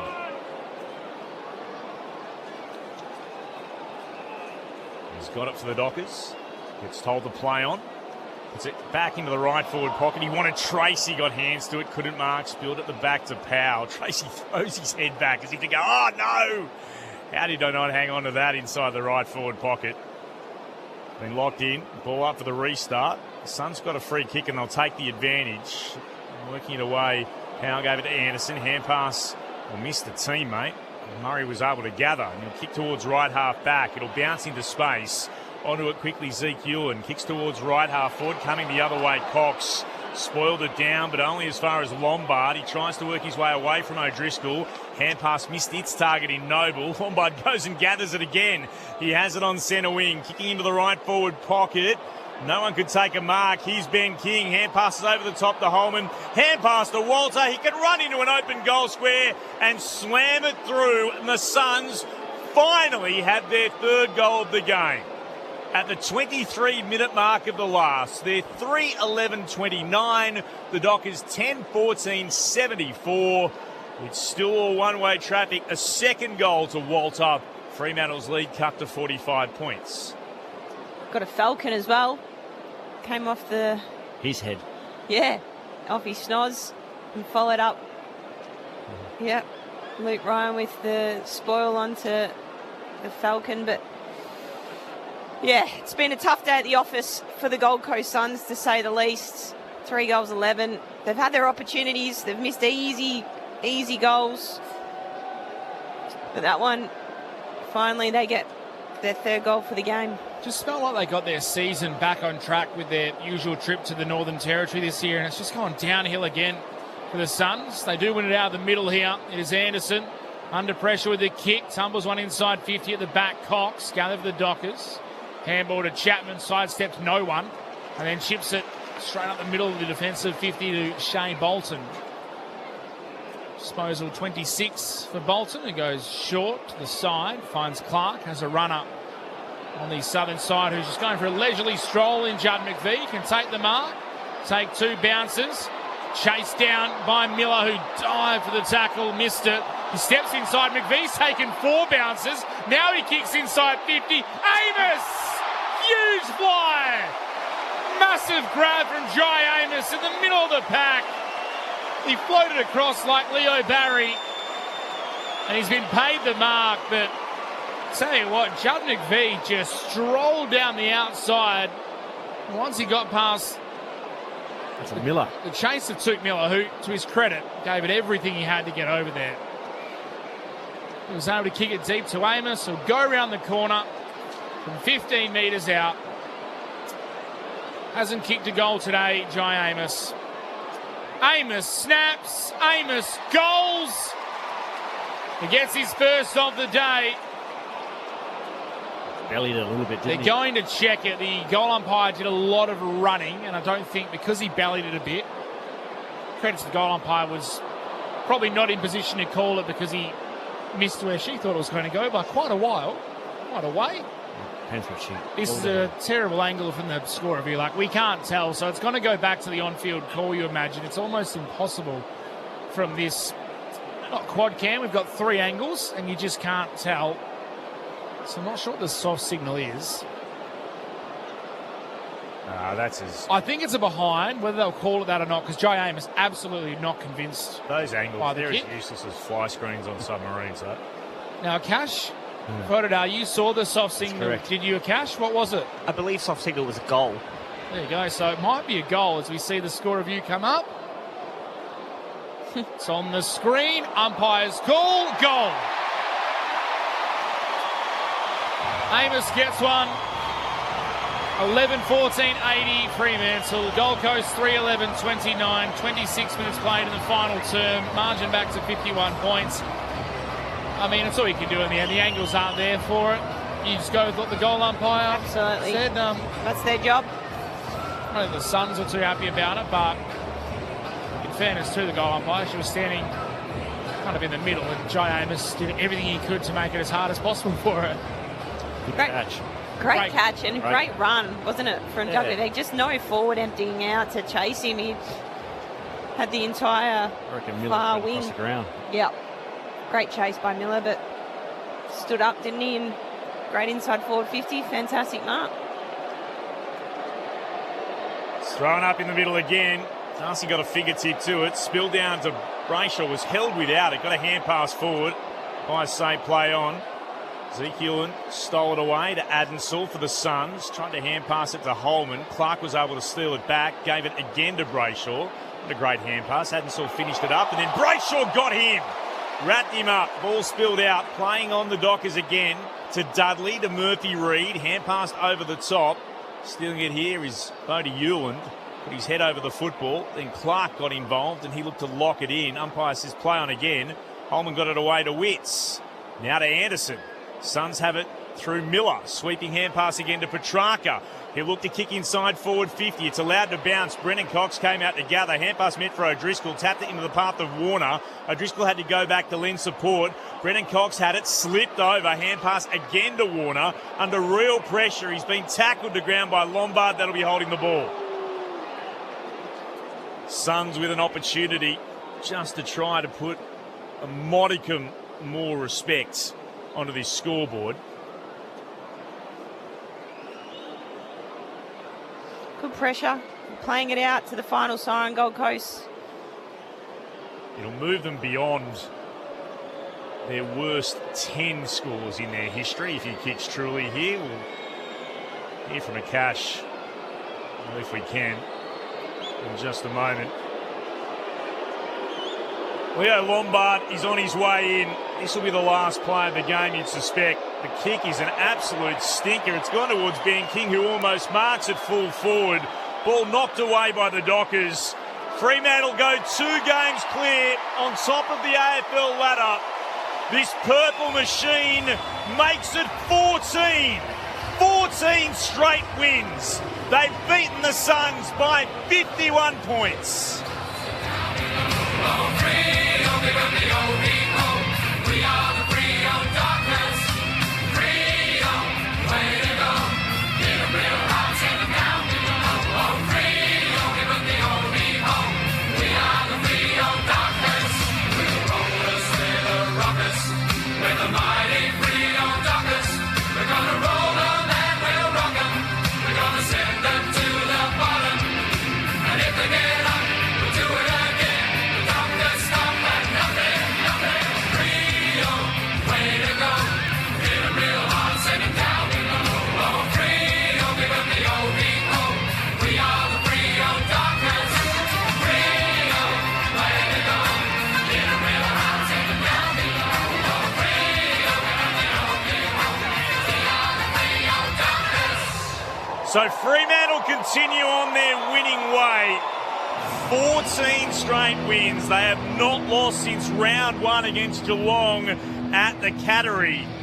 But concerns continue to grow for the Gold Coast Suns. This puts them out of the 10.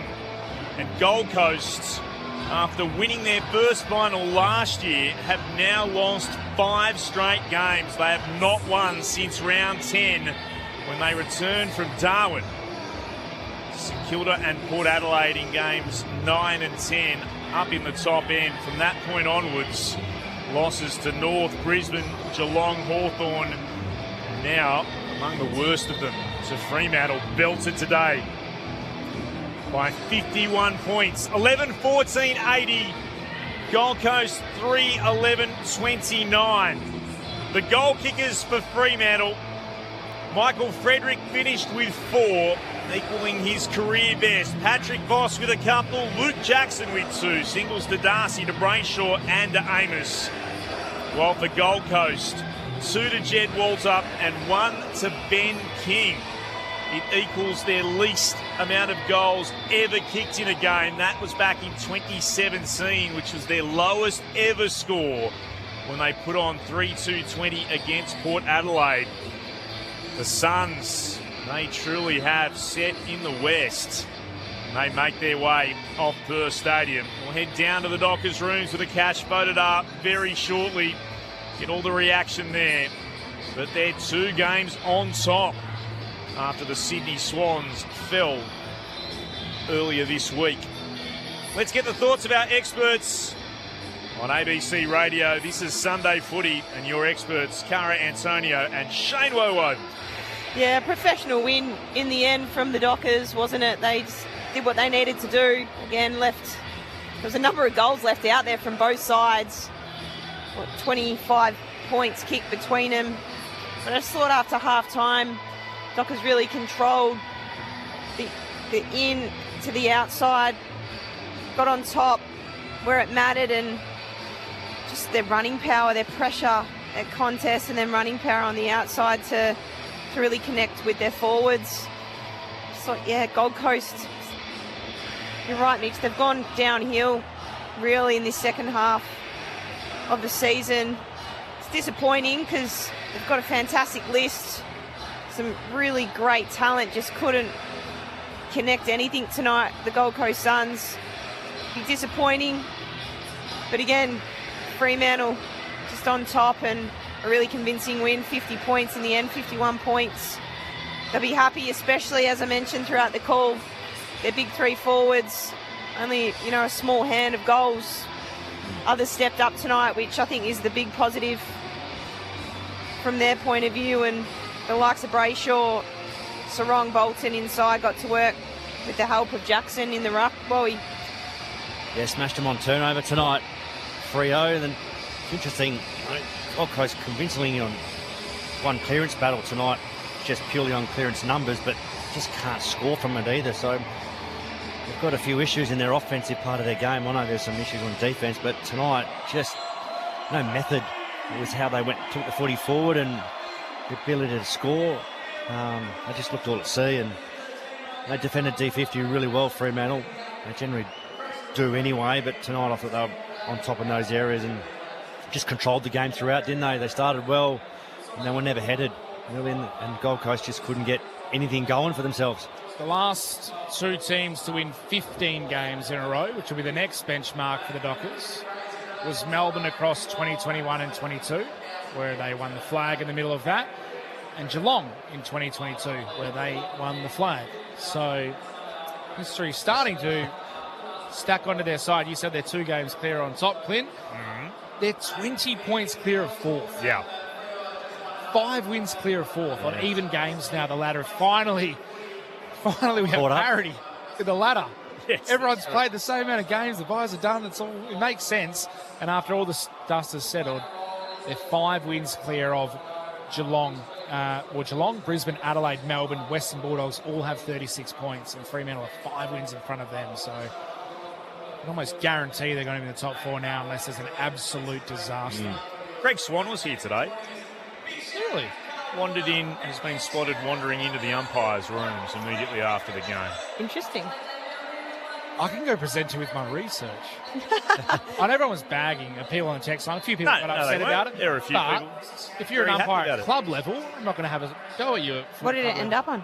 Well, I had out-of-area umpire. 11 decisions were made by an umpire out of the immediate area, and most of them judging about 30 to 50 metres away from an umpire who is actually there. So I was just curious. I think with 4 umpires on the field at the moment, which umpires have been telling us, and former umpires, like Ray Chamberlain, one of our own, they have to have 4 because of the running requirements in modern football.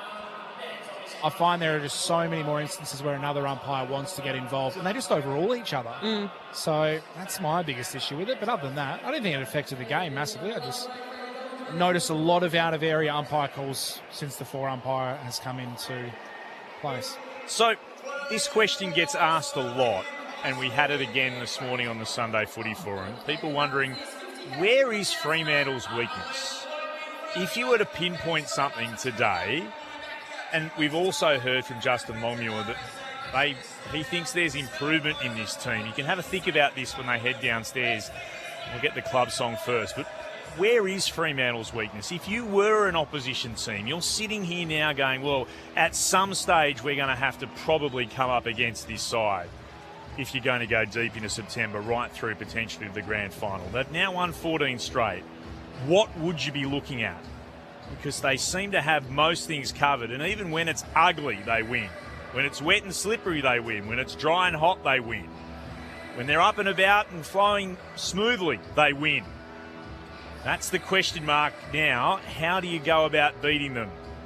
Or will it just come down to how they perform on the biggest day of the year? Let's head down into the Dockers' rooms. Akash Bhattacharya's down there. Akash? Thanks, Clint. Yeah, the team have just wandered in here. Plenty of applause from the supporters gathered in the rooms, and they're just circling up for the song now. After, as you mentioned, 14 straight wins, this team just keeps on winning and singing the song for the 14th time in a row.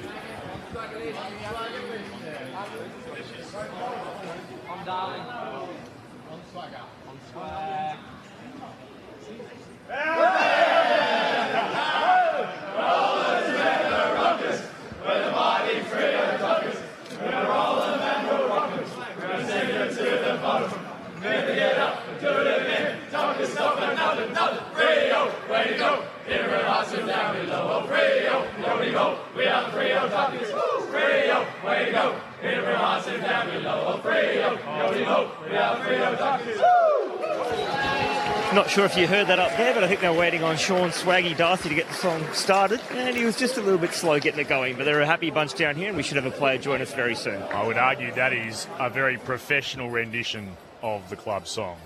We got the win, we move on to next week, we try and make it 1-0, 1-0 for 15 straight games. That's been their mantra throughout this season. And they're off to Canberra, to the nation's capital next, to take on the Giants. That's the early game on Saturday. While for Gold Coast, Now at least they're back home. It's the Saturday twilight game as Collingwood will roll in to town to take on the Suns. You've had your immediate reflections. Do they have a weakness here, Fremantle? Is there something that stands out? Because that is the question that I reckon a lot of people are now starting to ask. There are two things, and one we won't know until the big games roll around. Can they get it done on grand final day? There's only one way we'll discover that. The other one is, do they have any other weaknesses out there? Wowie, Cara? I've always thought Fremantle, it's when they're away. So when the home crowd gets up on them, they're hard to stop over here, aren't they?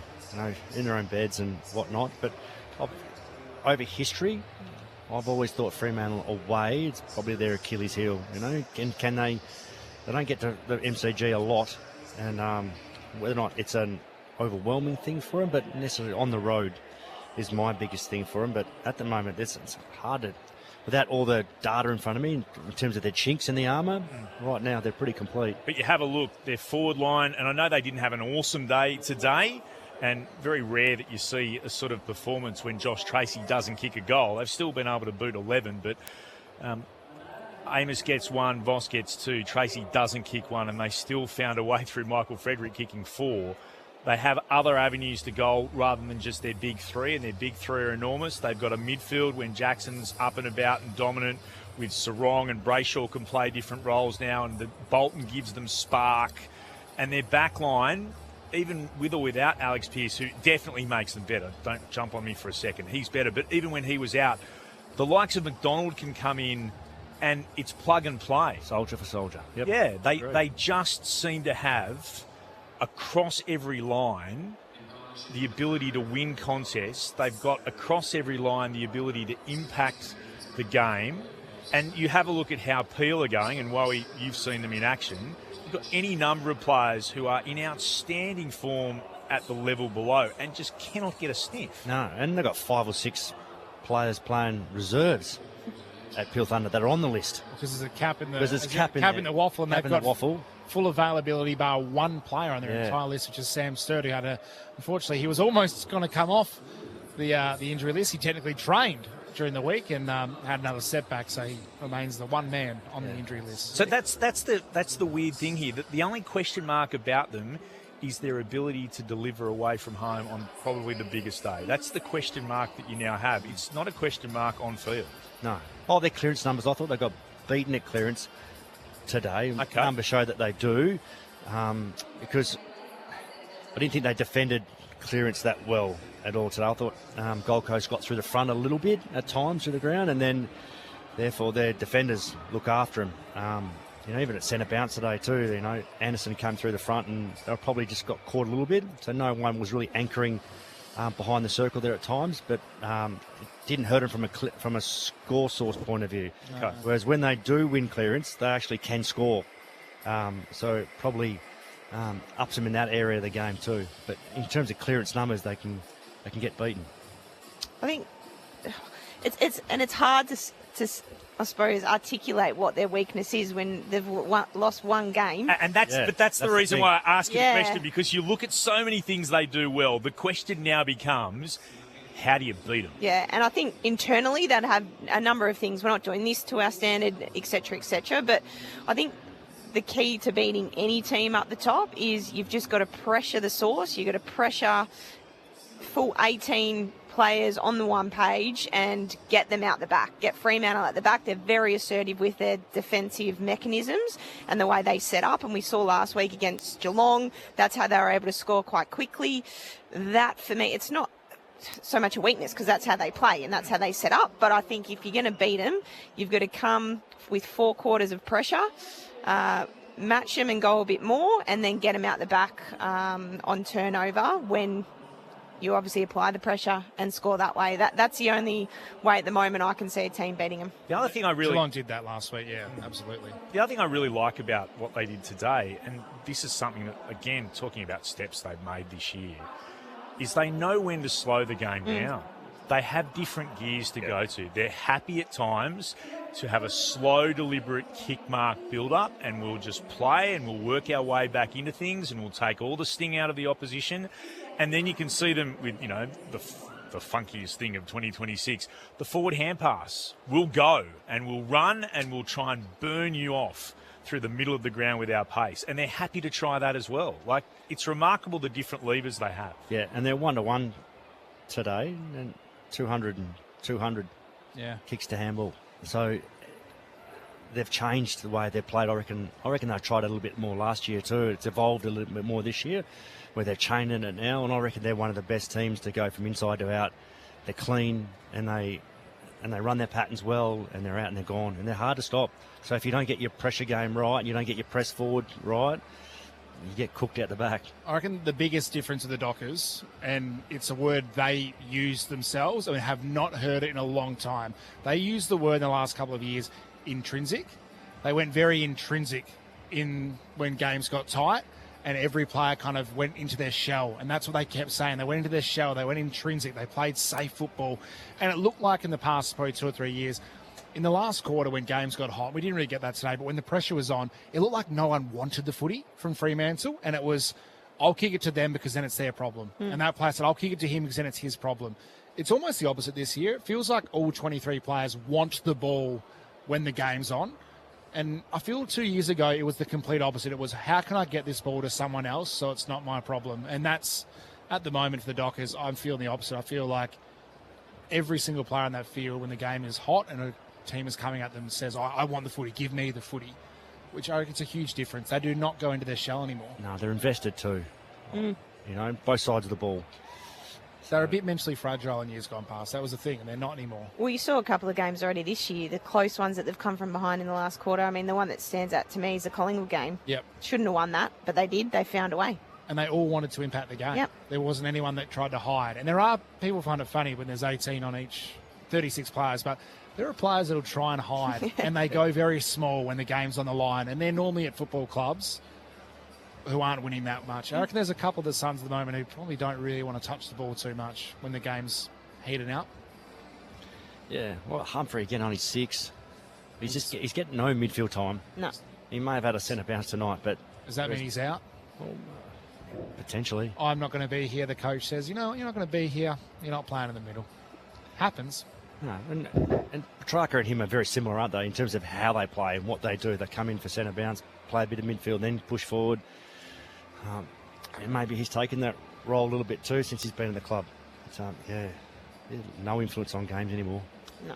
Results today, earlier today. North by 14 points over Essendon, and then here at Perth Stadium, a big win for the Dockers, getting it done against the Gold Coast Suns to the tune of 51 points, 11-14-80 to the Suns, 3-11-29 in front of a crowd, another monster crowd, 50,602 in attendance. Let's head down into the Dockers' rooms. A cash vote up. Thanks, Clint. I've got Josh Tracy with me. Josh, 14 wins in a row now. Must be a pretty good place to be at the moment. Yeah, it is. Full trust in our game, full trust in everyone that's can come in and play a role for us. And I don't think it's just in the AFL squad at the moment. It's spreading across the club, and we've seen some really strong performances down at Peel as well. From the outside looking in, it looked like a bit more of a scrappy sort of game today. Perhaps the weather played a part in that too. But is it good to know that despite the style of game that might be played out there, you can find a way to win? Yeah, I think that seems to be a story of our year at the moment. We're just finding ways to win differently every week, and along with that, we're not relying on a couple of guys to have really big games for us. So I feel like the spread across the group at the moment is very strong, and it's holding us in a good spot. And yourself today, you had a pretty good battle with Mac Andrews. Got the height, got the ability to jump and get in the way. How did you see that battle today? Yeah, good. Always a different challenge. I feel like I tried to limit his impact, and he let me go a few times and took a few marks back the other way. So I'm not sure he can count those, but it's always good to play on a great defender like that, and I guess test where I'm at, and allow the other boys to get moving as well.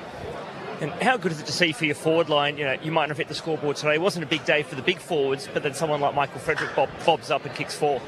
Yeah, just like I mentioned, we're not relying on a couple of guys to kick a score for us or get the touches and all of those sorts of things. We can share the load, and really great to see Freddie today, and his work rate's exceptional up and down the ground, and yeah, great reward for effort for him. Let's head upstairs. We've got Clint Wheeldon, Mitch Turner, and our experts Shane Woden and Cara Antonia. Well done, Josh. Shane Woden here, mate. Terrific victory, 14 on the trot. Mate, interested to hear, particularly from coaching now, 14 wins in a row. Does the messaging change week to week, or effectively it's the same message that rolls out? We just got to be consistency over the 4 quarters throughout each game. Yeah, I think that's the theme at the moment, and it has been all year, and it's holding us in a really good place, and allowing us to come out and play with freedom. And guys have got faith in the system and faith in each other. That's allowing us to do that. Mate, back 7 defended D50 really well today, I thought, and held up really well. They're a well-connected group. Yeah, they are. Week in, week out, we see how strong they are back there, and not just our 7 down there. We've got guys that get back and support, and we really clog up that space, and then we're able to get the ball moving our way from back there as well. For you, where is the improvement that needs to come from? There's obviously parts of the game that fall away each week, but for you right now, to get that real consistent approach, where today did you feel like we just fell away a little bit there, where Gold Coast were coming at us, but just need to tidy these areas up? I think similar to last week, just tried to handball through numbers at times when we could drive our legs to our numbers. And yeah, I don't think we had a lot of inside 50s in the second quarter, and I think we kicked 2 points. So I think maturing and understanding that we can be patient through those times, and maybe look to lower the eyes a little bit more. I'll be always of the belief we need to lower the eyes a little bit more, but I think that can hold us in a good spot as well. Josh, Cara Antonio here, congratulations on the win. Sean Darcy, to have him back in the side, what did he bring tonight? Obviously on restricted minutes, the poor big fella's doing some extra running on the oval at the moment, but how good was it to have him back in the side tonight? Yeah, it's great to have him back in the side. You see these guys, cop all the rough edges of the game that we play, and he's been dealt some pretty rough cards, and especially over the last, 3 months. So to see the work that he does behind the scenes, and he spent 3 weeks down the Peel and got himself in really good shape, and he's such a competitor, and it was quite special to see him back out here again tonight. For me, I think that we were speaking throughout the call, the biggest shift and the biggest improvement from your point of view has been the maturity and the experience that you've built in your players, and your ability to make changes and make some really good decisions out on the field. What's been the biggest shift, I suppose, from last year to this year in game that you can kind of pinpoint? Well, I think our ability to adapt on the run, and we don't need to wait for a message to come out at quarter time, half time, 3/4 time. I think we've got personnel amongst the group that can acknowledge what's happening in front of us, and that allows to get a message out, and a lot of it's player driven, and we can make impact and change on the run, and that allows us to adapt and get things looking the way we want it to. Josh Tracy joining us here on ABC Sport after the Dockers' 51-point win over the Gold Coast Suns. Their 14th in a row. Josh, Mitch Turner here. Great to chat to you, mate. Haven't been on a plane in quite a while. It's been a fair run at home. You'll jump back on a plane and head to Canberra next week against the Giants. But now that you're on the back end of that home stretch, how's the body feeling? And you all ready to jump back on the road? Yeah, I feel a little bit out of place, not having to fly for the last month. It's pretty nice though, isn't it? Body's good. We've had a great few weeks since North that has allowed me personally and a lot of other boys to physically and mentally freshen up, and as we approach the back half of the year, it's a little bit colder and a little bit darker, and the body's a bit sore, and things become a bit of a challenge. So it was quite a handy couple of weeks for everyone and me personally. Justin Longmuir has been pretty vocal in the media when asked about it, that he's more than happy for fans to kind of let the lid off and to get a bit excited about what this team can do in the back end of the year. But the players are very much keeping their feet firmly on the ground. Do you feel like the message is getting through and you're all business as usual, but you're pretty happy to let the fans kind of dream? Yeah, absolutely. I I think that's where this game can come around and humble you pretty quick. And I don't think any of us want to experience that. So we're quite happy to keep chipping away week at a time and play what's in front of us. Josh, Clint Wilden here. 2 questions. One about now you're in such a good position. Do you think that there will be a time in the next month or so where players might put their hand up for a rest, or do you think that the group will be trying to hide if the coaching staff start coming and suggesting maybe someone just gives themselves a week off between now and the finals? I'd hope not, to be honest. So I don't think we want to be a club that does that sort of stuff. I feel like we've got a professional environment that allows guys to be up and feeling good every week. And I think there might be some leeway and a bit of feel of what clubs might want to do, but personally, I won't be walking in there saying I want a week off, that's for sure. And one, just for our listeners on 102.5 ABC Perth, can you believe that Mark Gibson has taken time off during the middle of the footy season? I personally think it's one of the softest calls I've ever heard. Well, is he gone somewhere? Yeah, or he's just taking some time off, going to sun himself. I can't believe it. Got a destination? Or I don't. Do you have, Mitch? No, I don't, but we'll get it to you so you can let him know. I believe he's in Europe somewhere, guys. Oh, wow. Come on. I thought maybe he would have stayed in the country, but he's gone overseas. That's a big, I hope you're letting you know about that. Oh, I'm glad we just, when he comes back, we hope you let him know all about it. Absolutely. Good on you. Josh Tracy downstairs. For our listeners around the rest of the country is Josh Departs. He does a regular segment before every Dockers home game on Thursday with our breakfast announcer over here, Mark Gibson, who's decided just in the middle of the footy season to go swanning away. Good luck to him. Outrageous behaviour. No, come on. European summer. Show some commitment. Hey. Come on, you got to stick it out. Can't be taking time off during the footy season. Questions must be asked. How's this from Sean Darcy, just doing a little bit of extra running downstairs? Yuck. Is there anything rough. worse? No. It's like the old sub days. He only played 50% game time, which is what we all expected, Sean Darcy. But it's like the old sub running when you only got on for a quarter and you look at the coach like, don't make me do it, don't make me do it. And I'm like, no, get the Ks up. It's good though, isn't it? 66 minutes, 112. Yeah, so what, 60% maybe? I've got to do the math again on that. What's that? I'm not sure that there's much worse that you can be doing than Sean Darcy's doing at the Well, moment. could be Corey Wagner, who is doing the running and didn't get a game. So That's true. at least you were playing. Didn't play yesterday. Carry over. Yeah, Nothing that's worse as a crap. player, I reckon. Yeah. That's Nothing fair. worse. Okay, I'll get back in the box. you would think though, at least Corey then gets a sweat up. I'm sure Swaggy would rather just get down. He's not the enjoying it. Sean. Yeah, he's really hating it, Sean Darcy.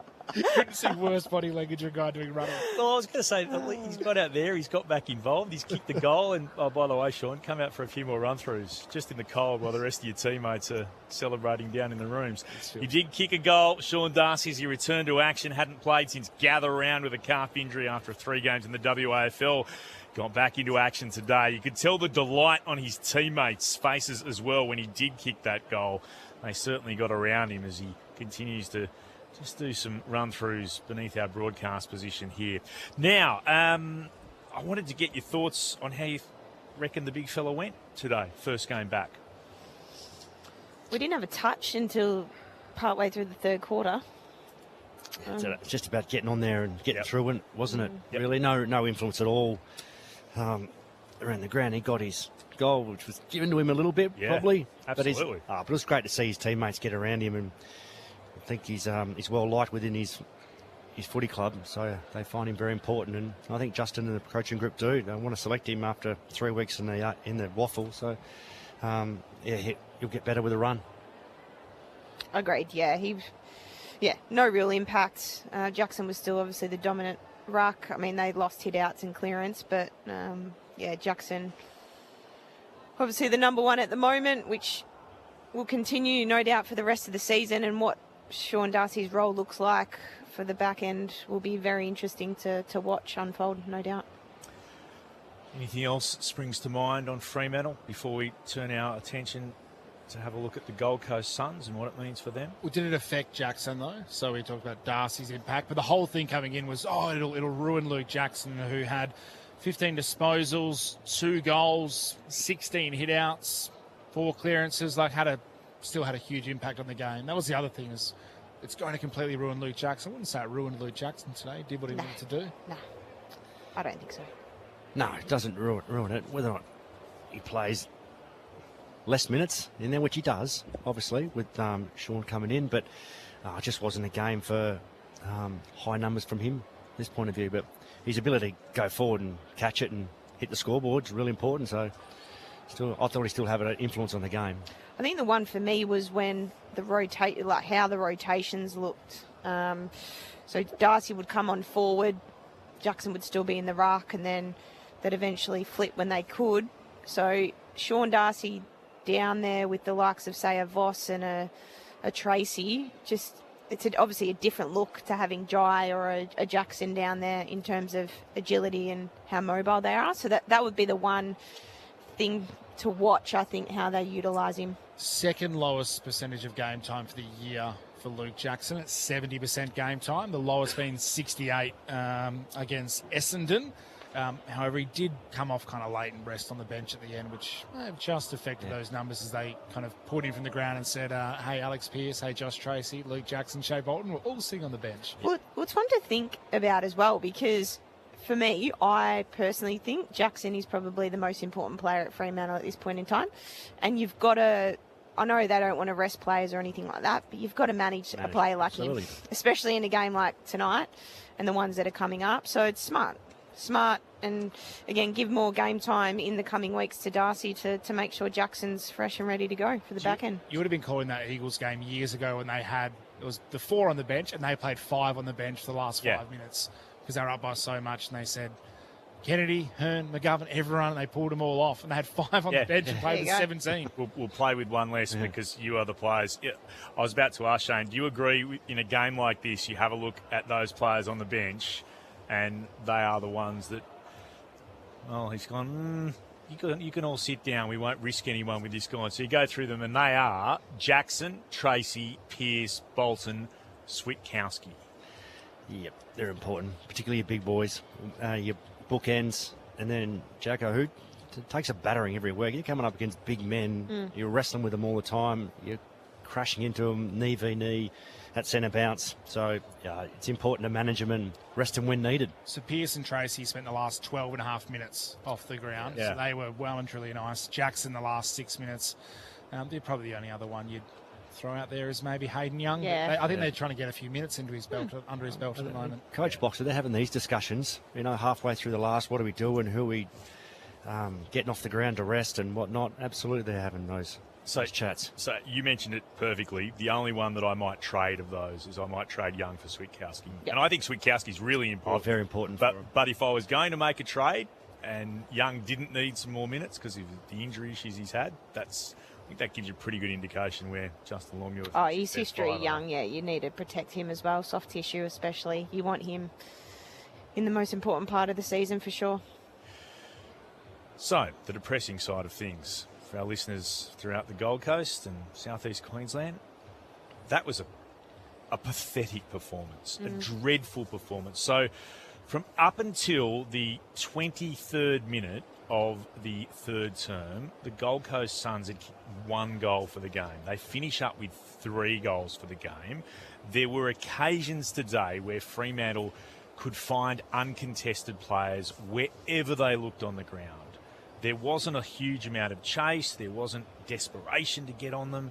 It was just, look, that's a terribly disappointing performance. And I know that there's some players who are missing, and Daniel Rioli's one and Lockie Weller's another. There's a couple that are missing out of that group who you would put in. Cloesi, probably a third. But that is still, on paper, a really good football team. There's something hugely amiss that they can, seemingly as the season goes on, get worse. Now, if they lose today against Fremantle in Perth, then you go, okay, well that's a tough result. Yep. It's the way that they've lost today. It's their method. Let's head downstairs into the rooms. Akash photo. We'll try and find out a bit more about what's going on. Akash? Thanks, Clint. I've got Bodie Eulard with me. He's been good enough to join us after that. Bodie, disappointing performance. You've just come out of the meeting there with the coach. What was said? Yeah, absolutely. It wasn't a great performance by us today. We'll acknowledge that. But the main message is we just couldn't get any of our all three phases of the game clicking at one time. Like, if our offence was good, our defence was letting ourselves down, and vice versa. So, yeah, we just weren't able to get all three phases of the game clicking at once, and yeah, it led to Fremantle punishing us, as they're a great side. It's been a rough, I guess, sort of 5-6 weeks with the turn in form. Have you been able to kind of work out what the issue is, what's breaking down in your game? Yeah, we've been focusing a lot on our contest, and I think everyone's known that in the footy world. We've been going hard at our clearance, and I thought that actually turned today. We weren't able to get the offence and defence going at either end of the ground. So, now it's just turning to the rest of the season. We've got 8 weeks left, and we're putting ourselves in contention for the 10, so we've just got to focus on the next 8 games and see what we can do. Great. I'll send it up to our team upstairs, Clint Wheeldon, Mitch Turner, and our experts, Shane Woden and Cara Antonio. Yeah, Bodie, Shane Woden, not a great day at the office for the boys, mate, but so a highlight, well, not a highlight, it's a positive too that, you know, a lot's been spoken about your clearance game, but that was certainly evident today that had improvement there. You didn't score from those areas, but certainly from a clearance differential, we were able to get something from a game.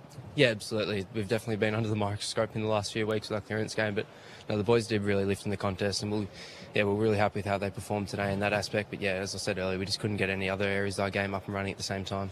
Yeah, particularly your front half connection, wasn't it? So there were periods of the game where you probably had supply and had some territory, but the inability to score, is that a work rate thing? Is it the connection piece? Is it the player with ball in hand, or a combination of it all? It's really a combination of it all, and I found that when we did get those good looks inside 50, we weren't able to maximise, and then they'd go down the other end, as any good side would do, and punish us the other way. So, yeah, we just weren't able to maximise our chance to go inside 50, and we'll have a look at that in finer detail in the coming week and get it ready for the Pies next week. Brody, Cara Antonio here. Sorry about the loss. I thought, though, your back 6 or 7 held up quite strong against the big 3 down there. How did you see that side of your game? Bar the first quarter, I think we got done in the air quite a bit in the first quarter, but after that I think we really held strong and were able to win some of the aerial contests. We were able to get some big spoils in and turn them back the other way. I thought, after the first quarter we really lifted all the keys in Mac, Charlie Ballard and Sam Collins. Bodie Hewland is good enough to give us some time here on ABC Sport after the Suns lost to the Fremantle Dockers at Perth Stadium. Bodie, you won a final here last year by 1 point, knocked the Dockers out. Does it bring it back home today? A bit of disappointment in just how much you're struggling at the moment as a side on 5 losses on the trot? Yeah, it is disappointing, but as I know, I've got such belief in this group that we're going to be able to turn it around, and I just really can't wait for the next 8 weeks and see what we're really made of, and hopefully show up the next few games with a few big wins. I just want to ask you a positive one as well. I know it's been a bit doom and gloom, but so your brother's taking to AFL football pretty well, Zeke? Yeah, absolutely. It was good. He actually played down at half back today for the first time, which was great. It was great having him down there, and I thought he showed some really good signs of ball in hand, and some of his contest work was amazing too, so hopefully locks down that spot for a few weeks. Bodie, Clint Wheeldon here, and I don't want to go back onto the doom and gloom, but look, one of the things that I love about this footy club is the number of players who have come from the Gold Coast and have been through football in southeast Queensland. You're one of them. There's so many other players, and you read into the background, and they grew up as Suns supporters, which I think is fantastic. But how much of a blow is it to footy on the Gold Coast when the Suns, who are what everybody looks to, and you know everyone's hoping to emulate and become a Sun themselves, when you're having a run like this? Do you feel that in your chest yourself as a homegrown person about how important the Suns are to football in the Gold Coast? Yeah, absolutely, especially growing up here, and especially when I was growing up, there wasn't too much success, so I know what it's like on the other side of the fence, and it's our job as a football club, and especially Gold Coast-born players, to really rise and get through the adversity and start putting wins on the board, and the city will back us in no matter what, and hopefully we deliver for them. Now, we know Damien Hardwick has had such success for such a long period of time. What was his message to the group after that result today, which I imagine is one of the tougher performances that he's had to go through in some time as a coach? Yeah, he wasn't obviously too happy with the performance, but as I mentioned earlier, his main focus is the next 8 weeks, really, what we're going to put to the table how we're going to perform, and that's how we'll be judged. And then if we can get a look inside the finals, you never know what can happen there. So you're still confident from what you're saying? You seem to have enormous faith that you can fight a way into the wildcard spots? Yeah, absolutely. I have full belief in this group that we can achieve some special things. We just got to get to work during the week and figure out what that looks like. But no, I'm really confident where this group can go. Buddy, always admire people when they stand up after an effort like that by the entire club. Thank you for talking to us. Best of luck for the rest of the year. No, I appreciate it. Thanks, guys. Bodie Euland, of course, been around for a solid period of time. He's part of, he is, and he's part of their academy, which I think is enormously important. And again, to go on with something that I talk about all the time, I think the academies are hugely important for our northern clubs, and would know exactly what it means on the Gold Coast when you're having a run like they currently are, and you know how everybody who has come through as a fan would wear it even more so. So I really admire Bodie Euland for good footballer. Yeah, he actually probably won the game last year. People forget against the Dockers. He took the huge grab and sent it inside 50. I think it was to Mac Andrew at the time to kick the goal to level the score. So he was enormous, Bodie Euland, in that game. And his brother's, as I mentioned, is pretty bloody good as well. Zeke. And first game as a half-back. Yeah. He played wing. He's really good at half-back. Yeah, he's played wing majority for his AFL career so far. And no, Rioli goes to half-back and keep him there, I reckon. Absolutely, because he's a good ball user. Yeah. Mitch, do you want to have a look at some of the numbers and then we'll get the votes in the ABC Footballer of the Year? We'll go through some of the team numbers first. The Dockers, they had 64 more disposals than the Suns in the end. They used it a lot better as well, 79% efficiency disposal-wise. The Suns, 69%. The clearance count, though, is what we mentioned, 36 Gold Coast, 24 Fremantle. Tackles, Fremantle 67 to the Suns 45. The inside 50s, 54 to 40, the home side's way. Marks inside 50, Fremantle 17 to the Suns 4. The hit-outs, 42 to 36, the way of Gold Coast. The free kick count, 21-18, the way of the Suns. Disposals, the leading disposal getter on the ground was Noah Anderson in the end. He finished with 33 touches, 8 clearances and 8 marks as well. 24 to Bodie Euland, who we just spoke to a moment ago. 23 to his brother Zeke. 22 to Rao, to go with 6 clearances for him. Mac Andrew had 20, so too did Leo Lombard. For the Fremantle Dockers, Andrew Brayshaw finished with 29 disposals and a goal. Murphy Reid had 28, continues his strong run of form. Shea Bolton with 26 disposals, 24 for Clark, and then 23 apiece for Luke Ryan, Carl Warner and Nathan O'Driscoll. Some of those stats for the other players people are interested in quickly. Sean Darcy, we mentioned him before, 20 hit-outs, 1 goal, 6 disposals. Luke Jackson, 15 disposals, 16 hit-outs and 2 goals. But it was the Gold Coast Suns who got the better of the actual ruck battle. Witts had 18 hit-outs and Ned Moyle had 24. Just some of the numbers people were interested coming into the game. We'll hear from Damien Hardwick in just a moment, but first, so I can't forget them as I'm prone to do, let's get the votes in the ABC Footballer of the Year. Yeah, real team performance this evening by Fremantle, and they'll get and collect all 3 tonight. So 1 vote to Shea Bolton. I thought his mid-forward play today was pretty instrumental in what he was able to do. 2 votes to Jordan Clark. It was either Clark or Warner. They both were pretty good tonight, but I thought Geordie played pretty well. His contest was great. His ability to drive the footy off half-back was terrific. And the 3 votes, who I thought was the most influential, was Brayshaw on the ground today. And a special mention to Jacko, Frederick and Warner, but I think those 3. Bolton with 1 vote, Clark with 2, Brayshaw with 3. Wonder if he knows that Greg Swan is in the house. Damien Hardwick, let's hear from him speaking to the media. Commiserations on the loss. What were your thoughts on the match? Oh, they were very good. They're a benchmark, aren't they? All 3 phases of the game, they're really, really strong. You know, what they, I think, are very, very good at and quite underrated is their shape in and around the contests. You know, we sort of went into the game with a plan and we knew what that looked like and we just couldn't get it working for us at any stage. They're strong in and around the ball and then they whip it away when they have opportunities. So, you know, they're well coached, they're well drilled, and we're a fair way off that at the minute. So to lose the possession count by a fair amount and then lose the tackles by +20, how disappointing is that aspect? Oh, you win contested ball by +20, it's sort of neither here nor there, if you know what I mean. Like, we're winning the ball, they're tackling us. So, we win the contested ball. You're always going to lose tackles majority of the time. So that wasn't a big concern. The breaking of tackles was probably the one area that was a little bit disappointing. There's times where I thought we had them in the clinches and they managed to find a way out.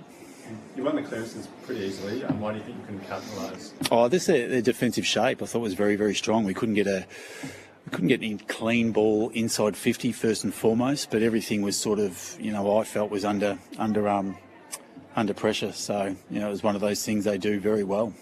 It's been something over the last few weeks, the efficiency inside 50s compared to shot at goals. Is that because of the ball that you're getting inside 50? You talk about us, did you say? Yeah, I thought our ball use inside 50 today was really, really poor. I thought we had not ample opportunities. We had momentum where we should have scored and got goals, and we just didn't. We fluffed it.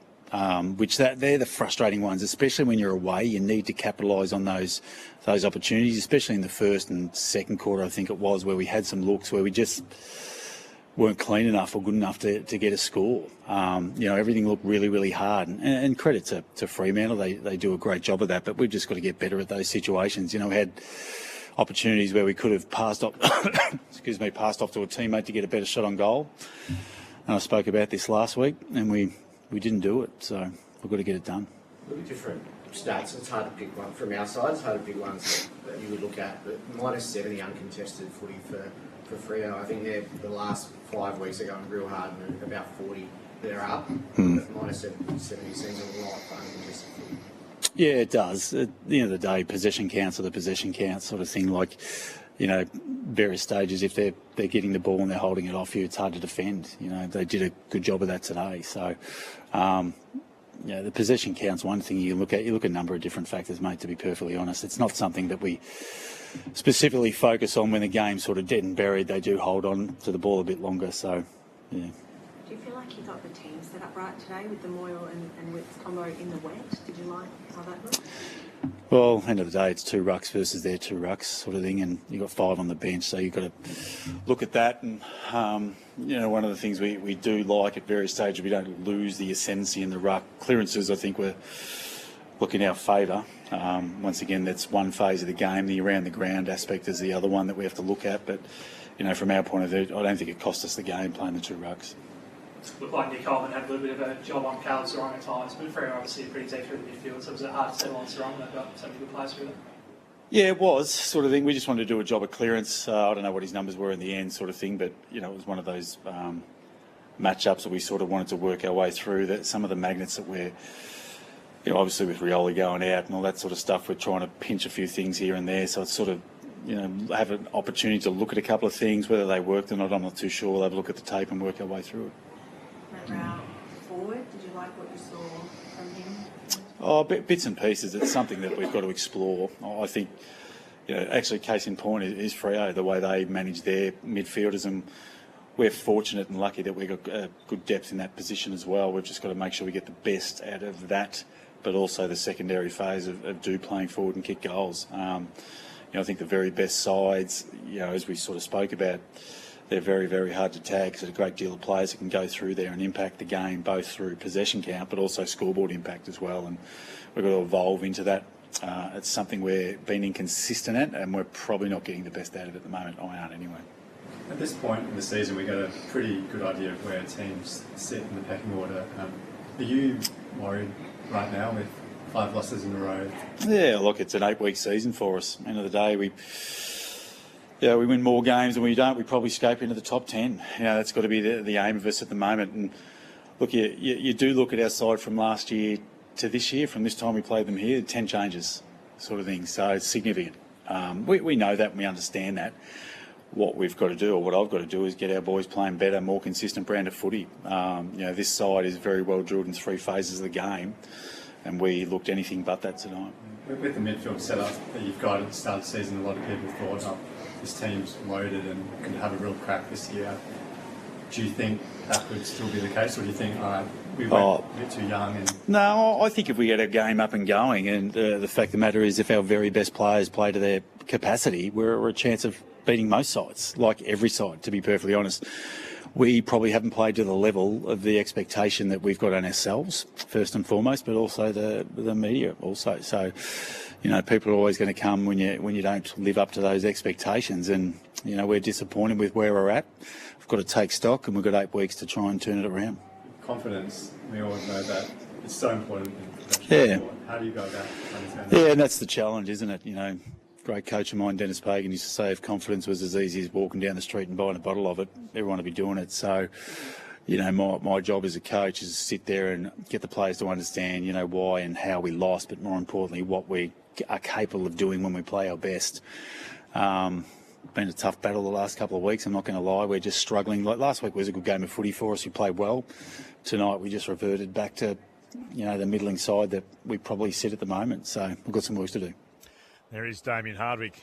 That's a good line, that one. I remember Ross Lyon used to say, you can't go down the street and buy confidence at the shop. So, yeah, it is true. What do they do after losing their past 5 games? And they've slipped out of the 10. By the way, how big will the Gold Coast game be against Collingwood on Saturday twilight on the Gold Coast? Because Collingwood currently sitting in 10th spot in the wild card spots.